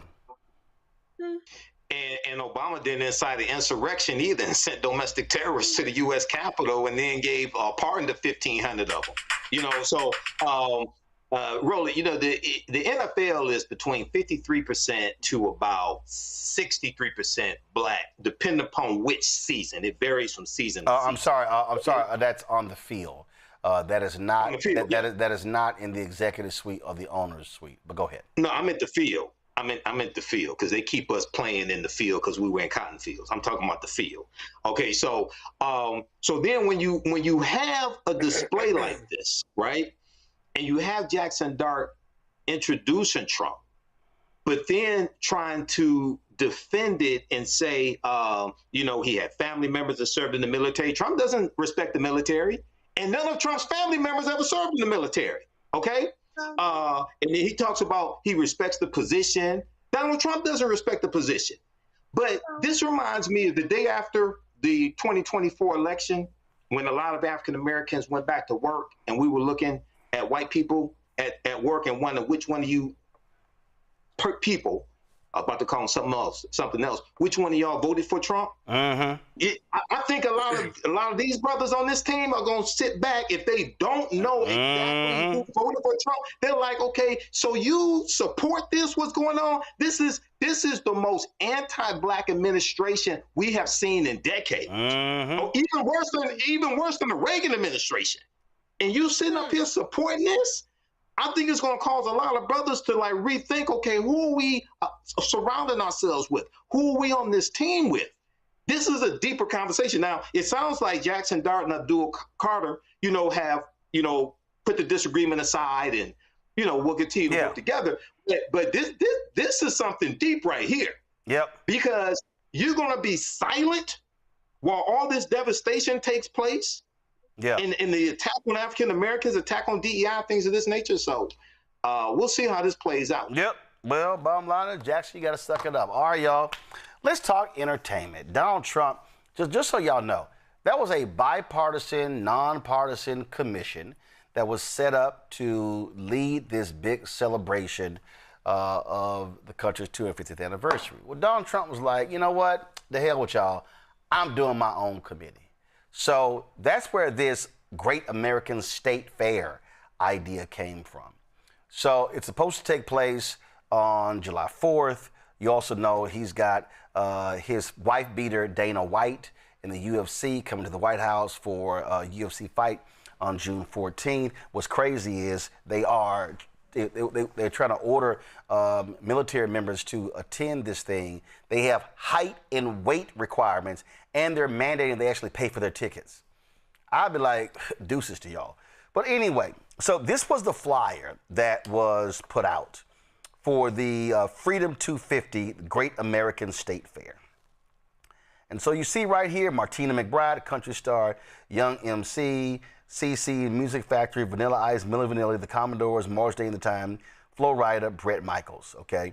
So taking place between June 25th and July 10th. So these people accepted. Well, all of a sudden they began to find out really what this thing was about. And so all of a sudden, let's see, McBride announced, I'm not gonna perform. Young MC, nah, I'm good. The dude with CNC Music Factory, first of all, I don't even know why they coming, because they only got one song, and the song they got was really Martha Wash singing, and we already know what the fraud there was. She wasn't even in the video. They had this other tall, fine chick. Martha is a larger sister, but they wanted Martha's voice. She had to sue them. Her name wasn't even on the album. So, I don't know. Like, are they going to do a set or a song? I don't know. Okay, so the Commodores, appreciate the Commodores, but Lionel Richie not going to be there. Okay, so Milli Vanilli, one of them died. They only got, like, I don't know what the hell that's about. So we know this broke white boy here, Vanilla Ice. Oh, he got his one song. Morris Day in the Time, they said, yeah, Morris like, y'all ain't gonna see us there. Flo Rida, they've been lighting his ass up because he has not announced that he's pulling out. Even Bret Michaels was like, yeah, I'm not sure about safety for my fans, so I'm out as well. So now they are blasting them. Now they're blasting them. They're trashing all of them. In fact, Martina McBride is catching lots of hell from the country people You look at this right here. Fans shred country star Martina McBride after she caves to mob and bails on Great American State Fair. Well, y'all, it was, no, they were like, we were out. She actually released a statement on this very thing here because she and others were like, yo, we thought this was a nonpartisan thing, and this thing is really being positioned as a Donald Trump celebration. And so she posted this statement. I would like to talk to you and clear the air. I will not be performing at the Great American State Fair on June 25th. I was presented with an opportunity to perform at a nonpartisan event, but that turned out to be misleading. I asked a lot of questions and was assured that this was a nonpartisan event that was meant to celebrate all 50 states. In my mind, I thought this was a great way to celebrate the states and also bring people together in the way that only music can. I saw it as just a bigger version of so many state fairs I have performed at over the years, celebrating community and what makes each state special.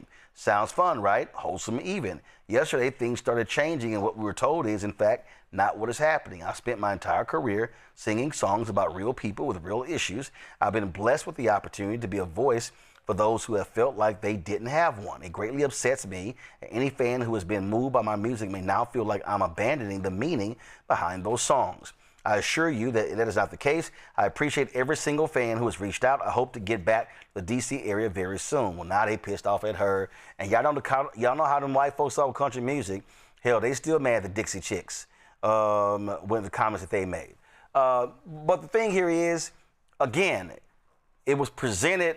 People thought it was this one commission when it was Trump's commission.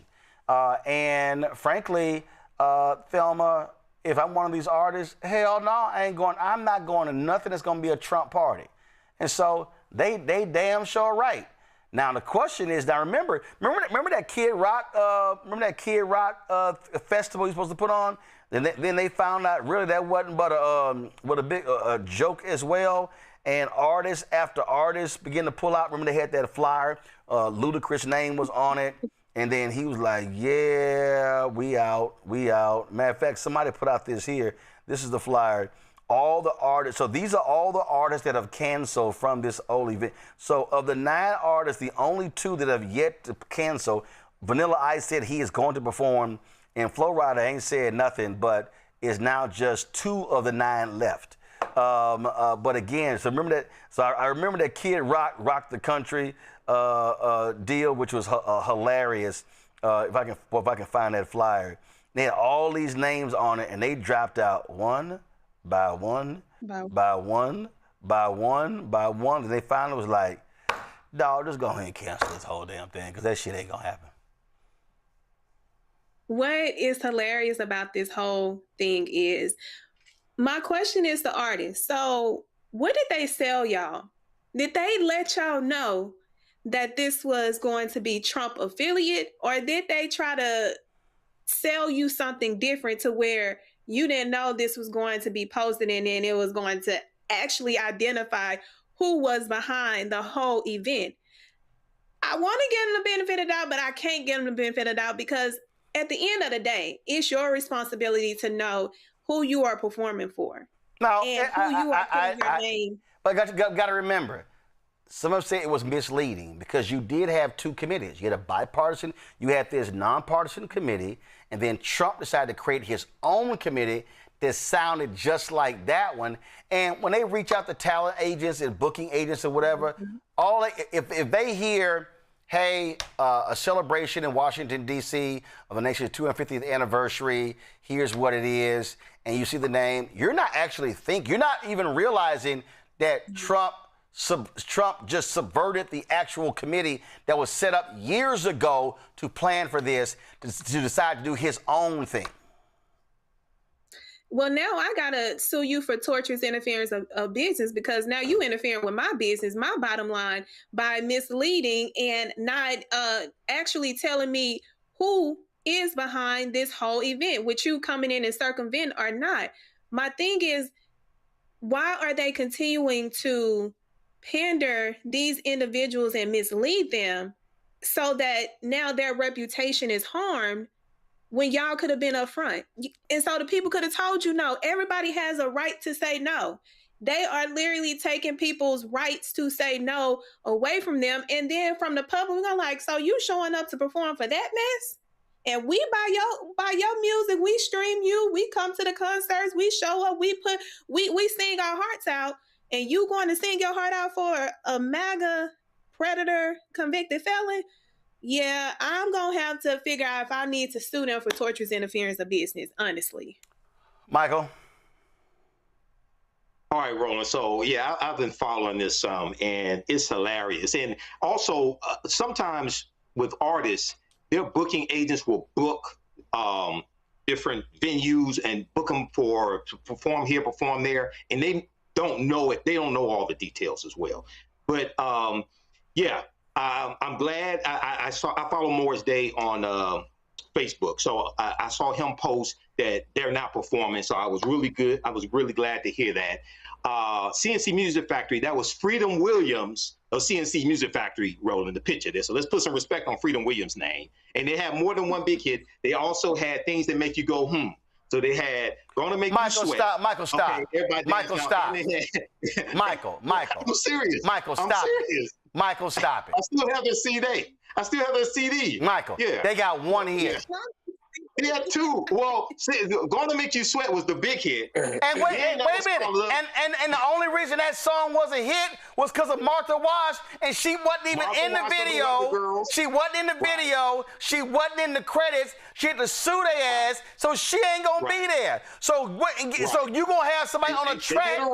You gonna have somebody on a track singing her part. Well, I don't know if they're gonna have somebody else. They ain't having nobody singing like her. Well, nobody can sing like Martha Wash. And just like she had to sue the other group for everybody, when they wouldn't put her in the video, they put some other sexy woman in the video, and that was her voice too. Right, yeah, that was body shaming taking place. But your ass literally vouching for what you think is a two-hit wonder, not a one-hit wonder. Well, Vanilla Ice is a one-hit wonder. I already said that. But you hold on. You vouching like CNC Music Factory had a whole album banging. I didn't say they had a whole album banging. Not even a half an album. Roland, I said they had two hits. Not even a quarter of an album. Okay, and then that was Fabrice. Matt gone. Matt, I can't listen to any more of this from Michael. Matt gone. Dang, Matt. Why do we come on this show and let this happen every week that we come on, Michael? I don't understand it. But that's a conversation. Roland likes having us, Look, I ain't get a chance to talk about Brett Michaels. Here's my thought. So I think Michael was kind of getting to where I was, which is I'm a little dubious that they didn't necessarily know what they were signing up for. I mean, that's plausible, right? But it's also plausible that they wanted the exposure, and they're now ducking out because of backlash or whatever the case may be. Although I think in this case, it's probably more likely they really were misled, because it sounds like that's what I think Young MC said in a statement. I could be incorrect, but that there were some details that they were unclear on, and once they found out what it really was, they decided to back out. But look, people act in their own self-interest, so I wouldn't be surprised if some of these artists said, let me go ahead and get it, because I'll get the exposure and I'll get the money and I'll deal with fans, being mad about it. And I think on some level there is a question about with entertainers, to what extent should they be allowed to ply their trade, even if it's for somebody that you don't like. However, we also have a lot of evidence, in the past, of artists who stood up and said, I'm not going to perform here because you don't allow Black people to perform, right? Or I'm not going to perform here because of your stance on whatever other issues. So, morally, if that's something that is really a conviction of yours, you should be able to stand up and say, I'm not going to perform at a Trump-aligned event. And that's what makes me think maybe they concealed all the details to try to dupe them into performing. And we know that's kind of his MO, right? It's not being straight up about things and being fraudulent. So that might have been exactly what happened here. Yeah, okay. Bottom line is they all gonna cancel. And Trump gonna be out there doing his dumbass dance by himself, and maybe gonna have the village people perform every single day. All right, y'all. Employees of the Department of Labor received a long email strongly urging them to report violations of the Trump administration's ban on diversity, equity, and inclusion. The email sent to DOL workers on May 22nd said that DEI-related discrimination could include any employment action as motivated by an employee's or applicant's race, sex, national origin, or religion. It could also include practices like demographic targets or quotas in hiring or promotion, excluding candidates from training or networking opportunities and DEI training that stereotypes or demean employees. From the man who demeans people. The memo shows the DOL's commitment to continue the Trump administration's efforts to crack down on diversity initiatives following a 2025 executive order. Workers can report alleged violations for up to 3 years under the Office of Special Counsel statute of limitations, meaning they can flag instances dating back to the Biden administration. Idiots. You don't have any control over that. Folks, on Monday, the murder trial for 19-year-old Karmelo Anthony begins in Collin County, Texas. Anthony is charged with first-degree murder in the death of Austin Metcalf. On April 2nd, 2025, Metcalf and Anthony, both 17, got into an altercation at a Frisco ISD track meet.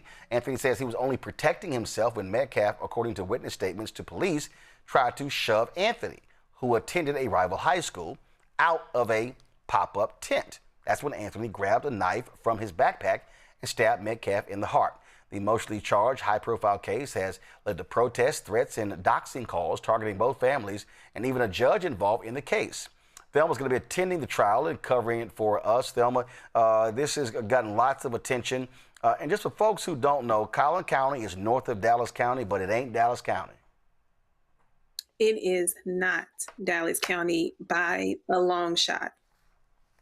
So explain, just give people just a sense of what it's been like with all of the coverage of this case. So when this case first happened, I started reporting on it because I wanted people to understand what the law actually means when it's self-defense. It was self-defense element from the beginning. So covering the story, it has become one of the most toxic environments because it became race related and not so much on the African American side. It immediately became a MAGA infused racial tone. And I can identify the people who started, but that's not the point. The point is this case should be tried in the court where jurors have the ability to hear the evidence and make a determination on the law. But because it's been so fueled, we have now to think, okay, is the jury pool being tainted because of race? And that's when it comes to Collin County. Collin County is one of the counties that if you get in trouble in Collin County, you better hope that God sent all his disciples down, because especially if you're a person of color. But covering it, I can even attest to me receiving phone calls of threats because I covered it. But I ain't never scared, especially when it comes to my people, because self-defense is such a hard element for people to grasp. I wanted to break it down so people can understand you cannot approach someone, take their items, assault them, which is considered a robbery in the state of Texas, and they don't get to defend themselves with the force that they believe is necessary to detain the threat that an individual invoked upon them. So when we're looking at it from a full lens, I believe that the way that the court has put the gag order has forced people to the documents to be sealed was the best thing for the integrity of this case. Well, it's going to be certainly interesting to see what happens, and so we'll look forward to your daily dispatches from the court. All right, let's quickly go to our Black Star Network headlines. We'll do that after the break. We'll come back after the break. We'll do a Black Star Network headlines. And then I got to show y'all crazy-ass racist white people. You're watching Roland Martin Unfiltered on the Black Star Network. No election in Georgia will ever be the same. You're not gonna be able to tell black folk your vote don't matter in 2 years when it's the gubernatorial race and these state legislative races, that we don't have the power to win a state Senate seat.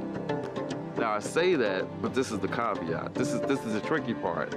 This was possible because there were more resources than we've ever seen in this state. The question is gonna be, now that we done saved the country and white folks in the country aren't feeling like the world is falling apart, is there going to be the same kind of investment in black-led organizations and in black communities? If there is, there's no election in the state that we can't win. There's no election in the South we can't win. We'll still be motivated. We still will have learned lessons. Black folks still going to be amped. But at the end of the day, it's not sustainable. We can't really count on external funding long term. Independent politics requires independent money. When we can combine that kind of economic power with the political power, now we're talking. That's nation building. That's what we're trying to get to.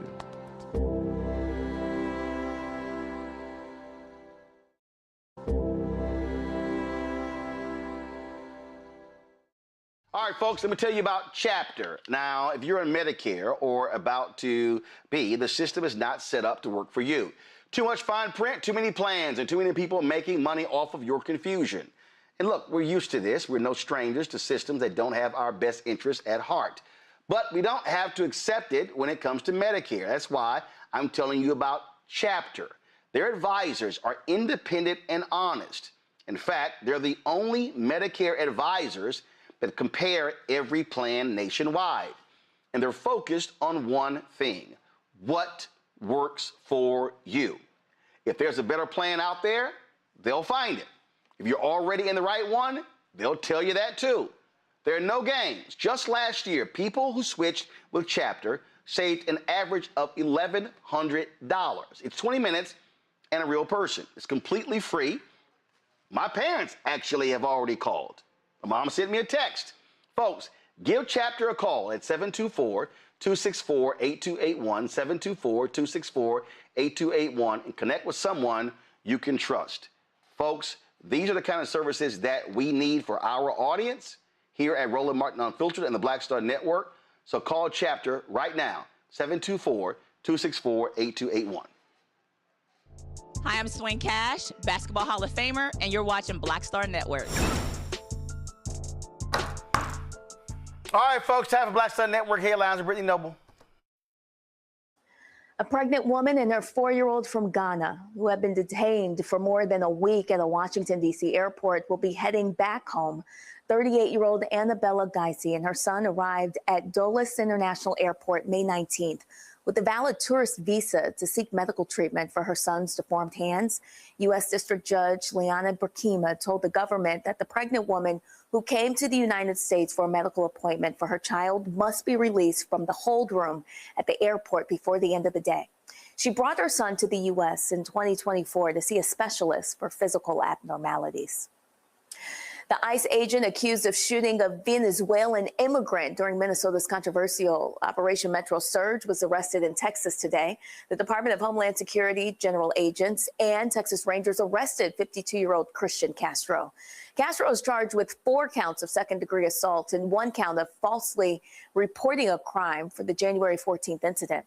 Authorities say he charged through the front door of 24-year-old Julio Cesar Sosa Solis's home, shooting him in the leg as they were searching for 26-year-old Alfredo Alejandro Aljorna.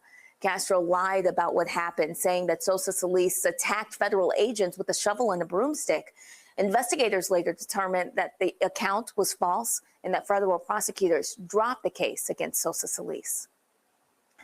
The former superintendent for Iowa's largest school district was sentenced to 2 years in prison today. ICE arrested the former leader of the Des Moines Public School District, Ian Roberts, in September. Roberts pleaded guilty in January to falsely claiming to be a U.S. citizen and illegally possessing firearms. Prosecutors say Roberts knowingly lacked employment authorization during his nearly 2-decade career in urban education and submitted a counterfeit Social Security card to get the job. In the courtroom, Roberts wiped away tears and told U.S. District Judge Rebecca Goodgame Ebinger that he regretted what he did.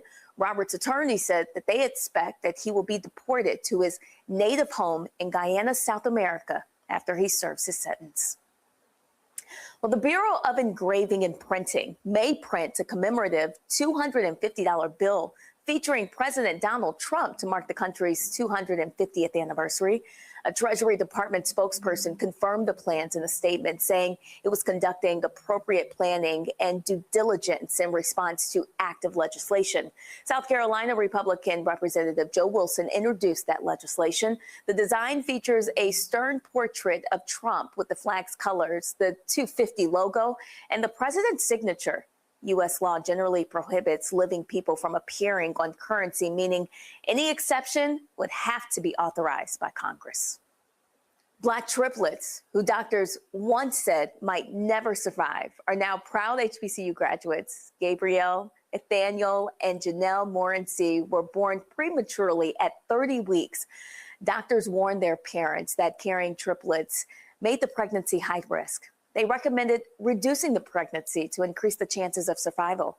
However, the Morencys refused, and now, nearly 2 decades later, all three have graduated from Oakwood University. Janelle is pursuing a career in trauma surgery. Nathaniel is headed into cybersecurity, and Gabriel is headed to Johns Hopkins University to pursue electrical engineering.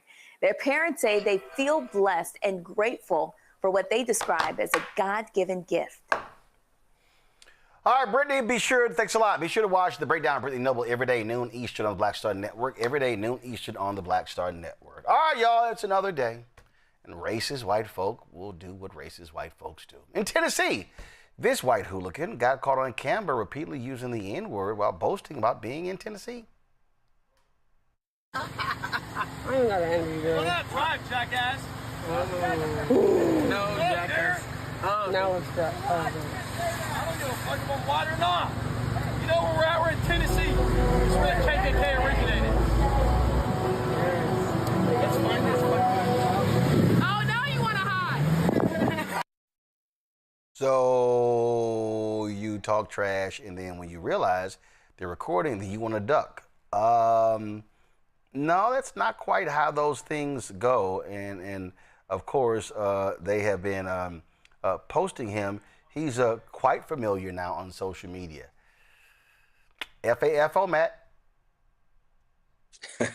Res ipsa loquitur. The thing speaks for itself. I have nothing to add besides FAFO. I mean, at this point, you know what time it is. And also, I mean, you have no expectation of privacy in public. You should presume people are recording. How many dumb things do we see on the internet like this all the time? So really bold for him to do that, but then to try to hide his hands after throwing the rock and trying to hide. Sorry, Chief, you can't. It is what it is. Yep, and his name is Ryken Monahan from Murfreesboro, Tennessee. You now are known all across social media, Ryken. So congratulations. You're on candid camera. The other incident happened in the graduation. A white woman was allegedly harassing a black family and used racial slurs. Well, she got what she didn't know she asked for when she looked at the black woman, grabs her phone, and just tosses it. Roll it. Well,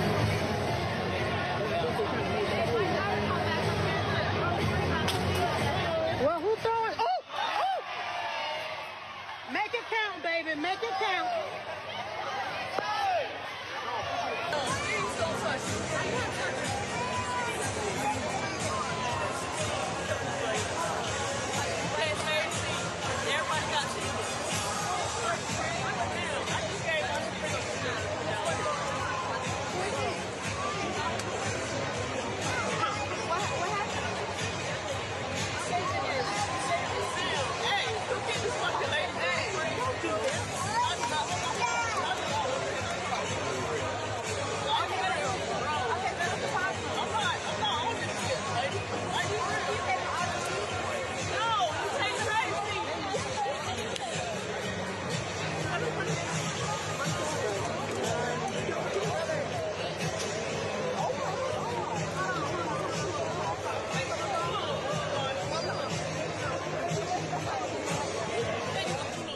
Okay, y'all, so there's another angle.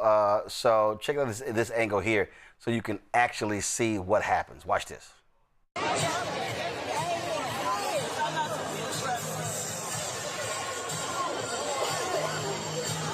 you fucking... Wow. Oh! Fucking going to jail.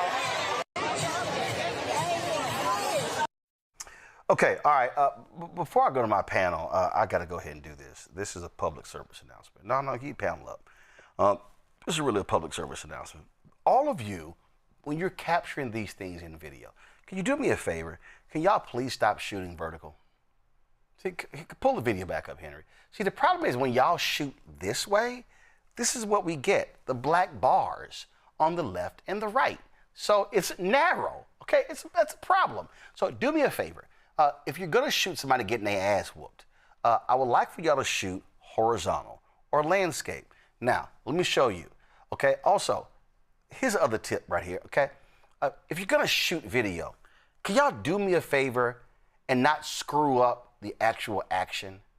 Okay, Henry, roll the video. Y'all can see what I'm talking about. Audio. Give me audio. Are you fucking... Wow.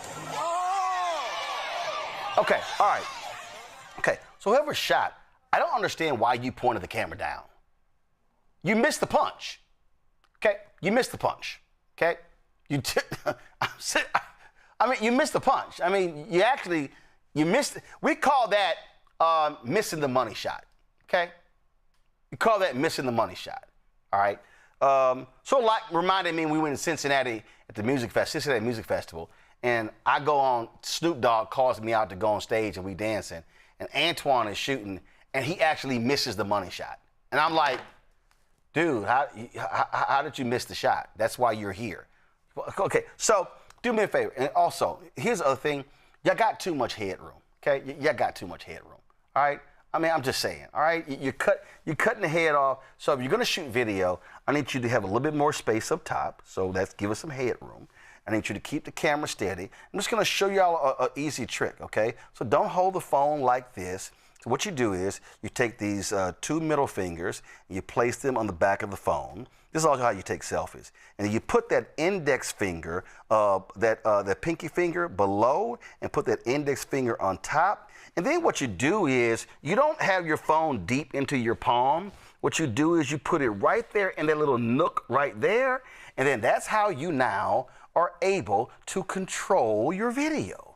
Now you can sit here, and guess what? I can shoot right-handed. I can flip this sucker. I can shoot left-handed. Nope, Thelma, you're doing it wrong. You're absolutely doing it wrong, Thelma. That's just totally wrong, okay? So I'm just saying, because that way, when y'all catch somebody getting scored, Michael, you're doing it wrong too. When you catch somebody getting scored on, you can actually shoot all of the video. We can't see the dipping down, you missed the punch, all of that. But let's get back to it. Bottom line here, these white folks act a fool. They show their racism. Thelma, you a lawyer, okay? And people are commenting and say, because actually when the video, somebody said, oh, y'all going to jail. And the person's like, no, we didn't go to jail. We stayed for the graduation. But when a white woman grabbed her phone off of her body and tossed it, she was committing assault, and the black woman defended herself. That's absolutely correct. That is considered offensive contact. As soon as you touch someone and you are the aggressor, and depending on what state you're in, that can be something simple as a Class C all the way up to a felony. Now, she better be glad that's all that black woman did. See, I know that black woman held some composure, because if they was outside in that street, in that open field, it would have been up and stuck with her. And this is the thing with these white individuals. We are not our ancestors. And in regards to what we gonna make you taste our ancestors. So if you want to nuck like the Negro spiritual in Atlanta, we will buck back. And this is an example. Don't nuck if you can't buck. And we know these white people are soft as the pillow cushion because they want to talk more than they use their hands. But when we use ours, then they want to be like, oh, I'm gonna press charges. No, you the one that's going to jail, honey, because we let you talk, we let you react, and we respond.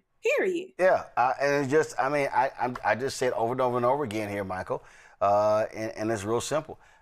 These racists show themselves. Donald Trump has emboldened these folks, and in a lot of these cases, they're getting their asses whooped. To continue to happen. So, yeah, a lot of them get out here with this false courage, and they run up on the wrong person, mess around, find out.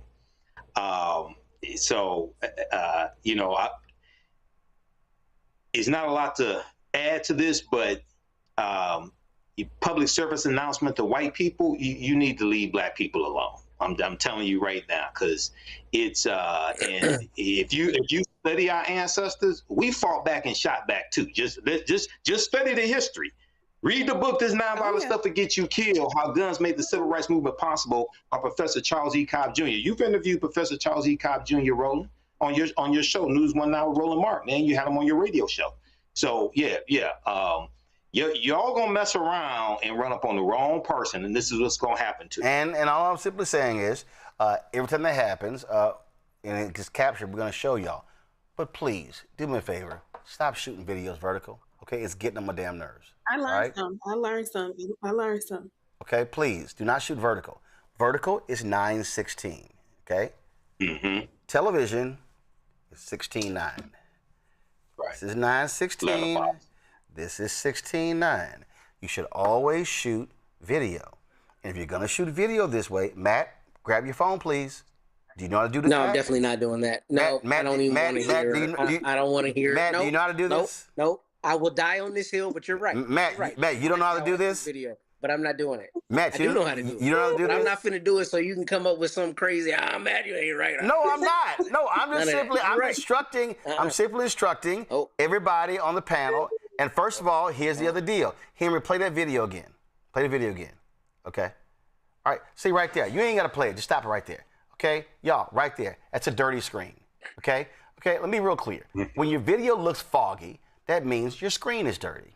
Okay? Let me help you out with this here. Okay? So do me a favor. When your screen is dirty, don't do this. Right. Just saying. Don't, that's a smudge. Don't do that. So you should properly clean your lens, front and back. But if you're going to be shooting your back of the camera, shoot in the back. So there you go. You do it this way. And so go ahead, Thelma, hold your phone up. Hold your phone up. Let's see how you do it. See, Thelma, I told you. Damn it. Cut that vertical shit out. I told you. Right? No, see, right there. See, right there. Your camera's going to be unsteady. See, you got, nope. Because see, you do it with that right hand, it's going to get in the way of the lenses. Nope. Put those middle two fingers on the back. See, Matt is being obstinate, okay? See, Matt was that child who you would say thank you for the cookie, and he'd be like, see, that was Matt. That was Matt. Matt was like my twin niece Raquel, who refused to say thank you. No. And she looked at me like she refused to do it, but her twin sister Rachel was like, thank you, because Rachel wanted that cookie. See, the thing is, you can't leave well enough alone, because I already told you I agree with you how to shoot it. And see right here, okay? So then Michael think he's being, you know, he think he's being fancy by holding a portable tripod. But see, the reality is you're not always gonna have that. So learn how to shoot this way. And last thing, do me a favor, turn on the function on your phone that shows the lines, so that way your ass ain't shooting crooked. Okay, all right. That's the last of this class I'm giving today. It just drives me crazy every time I see a 16:9 video. It just drives me crazy. I just can't stand it. I can't stand it. It just gets on my nerves. It gets on my nerves. It just does. Okay. I think that's it. Oh, nope. That's not it. Before we go, show the photo, please. I got a text today, y'all. Got a text from Enid Dockett. And Enid Dockett sent me a text, and she said, hope you're well. Yes, paid subscriber still. My mom in Ohio, a loyal you watcher, passed a few weeks ago. By the way, she was 99. Enid had sent me a photo on January 22nd saying her mom had turned 99 this week. Her mom was a huge supporter of this show. She watched me, and she was a paid subscriber. And so certainly condolences to Enid and her mom. Her mom's name was Georgia Dockett.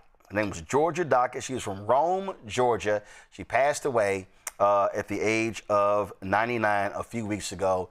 She watched this show. She supported this show. I certainly appreciate it. And I say that because when we travel around this country, I meet a lot of our fans, people who support this show. People walk up to me and literally give me money. Somebody put a check in my hand when we were in Montgomery. These things happen all the time, and we appreciate that because support of this show is critical. We don't have millionaires and billionaires cutting checks. I was reading a story in the Daily Wire that's Ben Shapiro's group, and a Texas billionaire gave him almost $5 million to start the Daily Wire. That's what happens. Right-wing media, they're cutting them crazy amounts of checks every single day.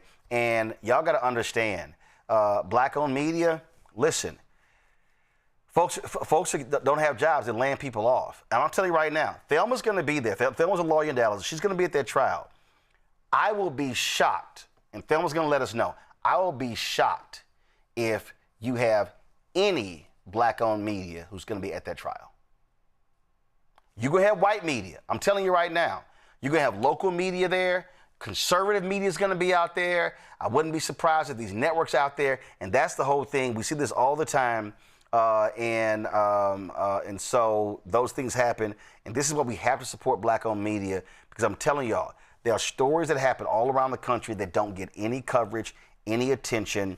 And that's why it matters. In fact, when you talk about black-owned media, on Monday, we're going to be simulcasting a film along with Joanne Reed. She's going to be simulcasting this. Pull the graphic up. It's called Love, Joy, and Power. This is the documentary on Black Voters Matter.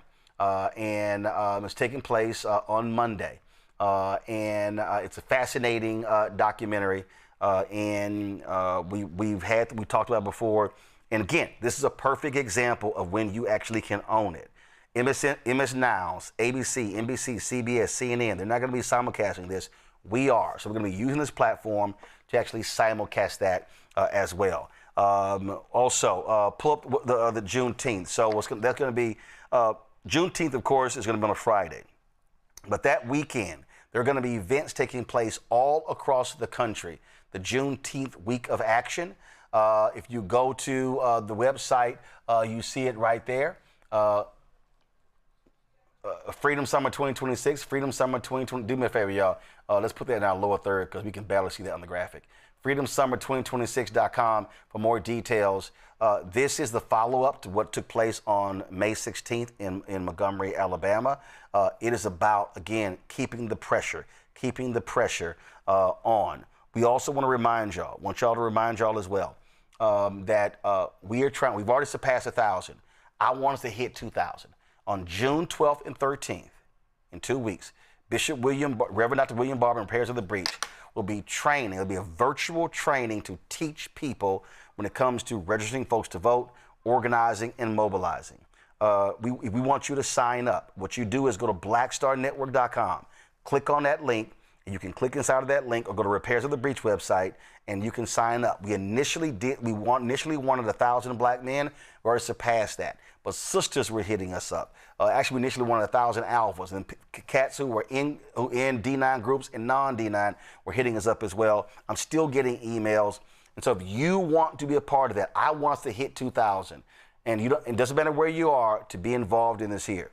We opened this show talking about what they did in Louisiana and what they did in Alabama. And the bottom line is this here. We are not going to be able to stop what these people are doing if we do not use our power. And so you've got Michael's there in Detroit, Matt's in Corpus Christi, you've got Thelma in Dallas. We've had people on this show from different parts of the country. And I'm telling y'all, I am sick and tired of listening. I'm sick and tired of listening to this generation of millennials and Gen Z talking about we're not our ancestors. Okay, prove it. Because that photo that I put up of Georgia, who passed away at 99, I'm telling you, her generation, they were involved. Her generation subscribed to black newspapers. Her generation fought for us to be where we are right now. And this is where we have to be. And so, again, y'all, ain't nobody coming to save us. It's just us. And we need everybody who is involved. And so we hope that to happen. Let me thank Matt. Let me thank Thelma. Let me thank Michael. Certainly appreciate it, folks. Again, what we do, what is that? Oh, I guess you won't put up your house. So did you go to either one of those schools, Matt? Did you go to either one of those schools? You thought I forgot about how you ran? No, I didn't run. 27-17. And you didn't show up. First of all, I didn't run it next week. Okay, excuse me. Don't forget, my excuse brother. me if I have. Don't forget. Excuse me if I have speeches. Excuse me if I have speeches. But Matt, also, did you go to either one of those schools? Did you go to either one of those schools? That's not the point. That doesn't matter. I'm just asking, where'd you go to school? It doesn't matter. Where'd you go to school? It doesn't matter. I went to the Howard University. Yeah, but okay. That's not the point. So, and it's amazing. The point is, I've never you came ever, to Austin. I've never ever, and you ran. I've never ever seen you reference a Howard football game, ever.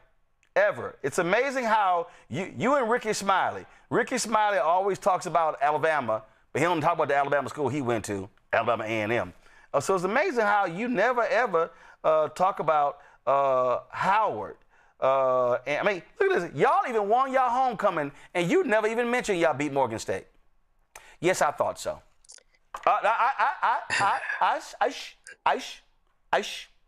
I thought so. Your deflection is ineffective, my brother. No, I'm not. I'm just saying, you never ever brought up Howard. Have more Super Bowl You never ever brought up Howard. You've never ever brought up Howard football. Ever. That's not the point, bro. You want to even bring up the Howard golf team, the Howard basketball team. You barely wore a Howard shirt on this show.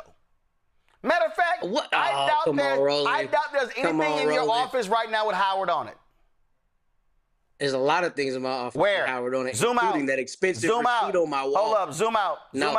I'm in my conference room. I do this for the aesthetics, baby. You know what I mean? Oh, you're in your conference room, so you don't have Howard stuff in your conference room?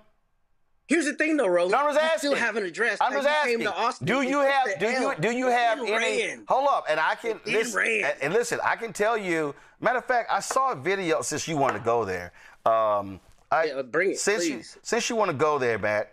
Okay, because I saw a video the other day where that was an award. That was an award that was put together, and that particular award it was an old award, and they brought it back.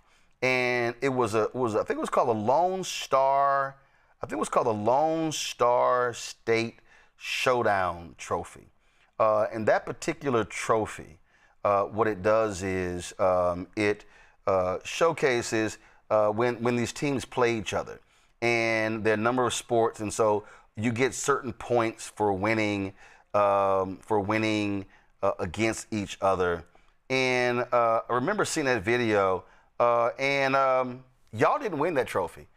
A&M beat y'all in multiple sports, and so the trophy retained with us. So we kicked y'all ass in multiple sports. Yeah, I thought so. And you keep moving the goalposts. I literally saw the video. You show up on your own show, brother? No, actually, because I had a speech. I literally saw the video, and I immediately thought of you. So when I find that video, I'm going to be sure to send that video to you to remind you of who owns you. And while you're here, Matt, do me a favor. While you're here, why don't you go ahead and while you're here, why don't you congratulate the women's national champions in volleyball. Y'all lost in the semifinals, if I remember. But while you're doing that, why don't you also the women's tennis champions while we're here? Okay, we got to go now. You should have checked out when you could. So next time, I think the Russians call this next time, I advise you to rep Howard, the school you actually went to, and not the one your mom and daddy went to. Whatever you got to tell yourself. Great weekend. Yeah, I thought so. You took that L and ran. No, I take the L. But your Cowboys took that Texans L. Whoop that ass. All right, y'all. Don't forget, support the work that we do. Join our Bring the Funk fan club, where we cover Black America in a unique way, even when Negroes tout white schools that they never went to. So, if you want to support Roland Martin Unfiltered via Cash App, use Stripe QR code. You see it right here. That's the QR code. If you listen, Matt. Yeah, that's right. That's right. That's right. Oh, yeah. I'm going to be petty. Yes, Matt, I'm going to be petty. I'm going to be petty. Yes, I will be petty. Absolutely. Don't worry about it, Matt. We turn your microphone off. Don't worry about it. Your mic is turned off. I mean, you can keep talking, but we're not going to hear you. All right, y'all want to support via Cash App? Use the Stripe QR code. You see it right here. Go to blackstarnetwork.com. Check some money order. Make it payable to Roland Martin Unfiltered. P.O. Box 57196, Washington, D.C. 2003-7-0196. PayPal's R Martin Unfiltered. Venmo's RM Unfiltered. Zelle, Roland at RolandSMartin.com. Roland at RolandMartinUnfiltered.com. I told y'all this is the blackest show out here. Download the Black Star Network app. Apple phone, Android phone, Apple TV, Android TV, Roku, Amazon Fire TV, Samsung Smart TV. Be sure to get our Roland Martin Unfiltered swag. All you got to do is go to shopblackstarnetwork.com. And speaking of that, support all of the black-owned businesses on shopblackstarnetwork.com. Go to our marketplace, and you can catch that. Get all those goods there. Don't forget also, do me a favor, download the app Fanbase. You can follow me at Roland S. Martin on Fanbase. And don't forget, folks, every single Tuesday, you can watch A Balanced Life. Remember Dr. Jackie Hood Martin right here on the Black Star Network. Streams every Tuesday. You can go back into our YouTube channel, see the shows. Every Wednesday, The Other Side of Change with Bria Baker and Jameer Burley. Every Thursday, Second Opinion with Dr. Ebony Hilton, our health show. You can check that out. Fridays, you have the Black Table with Dr. Greg Carr, as well as Roland's Book Club. So that's every single week. And so when you support this show, you're supporting the network as well and all the work that we do. Folks, that's it. Every Friday, we always run the names of all the folks who donated to our show. More than 47,000 donors since we launched. We always salute every person, whether you gave $1 or whether you gave $30,000. We treat you the same, and we're appreciative of every single dollar. And some of y'all have been inquiring into the chat. I have no idea where I got this from. Somebody gave me this shirt, and this shirt honors black male writers. So I have no idea. Literally, I was somewhere, and somebody wanted me to have this shirt. And so I decided to wear Aggie Maroon today for Matt. And so that's why I'm wearing this shirt. So you see all the names on here: James Weldon Johnson. You see Ralph Ellison, James Baldwin, Langston Hughes, Paul Lawrence Dunbar, and Richard Wright. And yep, that's all the names on here. I think I'm missing somebody. Langston Hughes, James Baldwin. There we go. Ralph Ellison. Yep. So this shirt honors black male writers. So whoever gave it to me, I appreciate it. Thanks a bunch. I'm going to see y'all on Monday. Holla!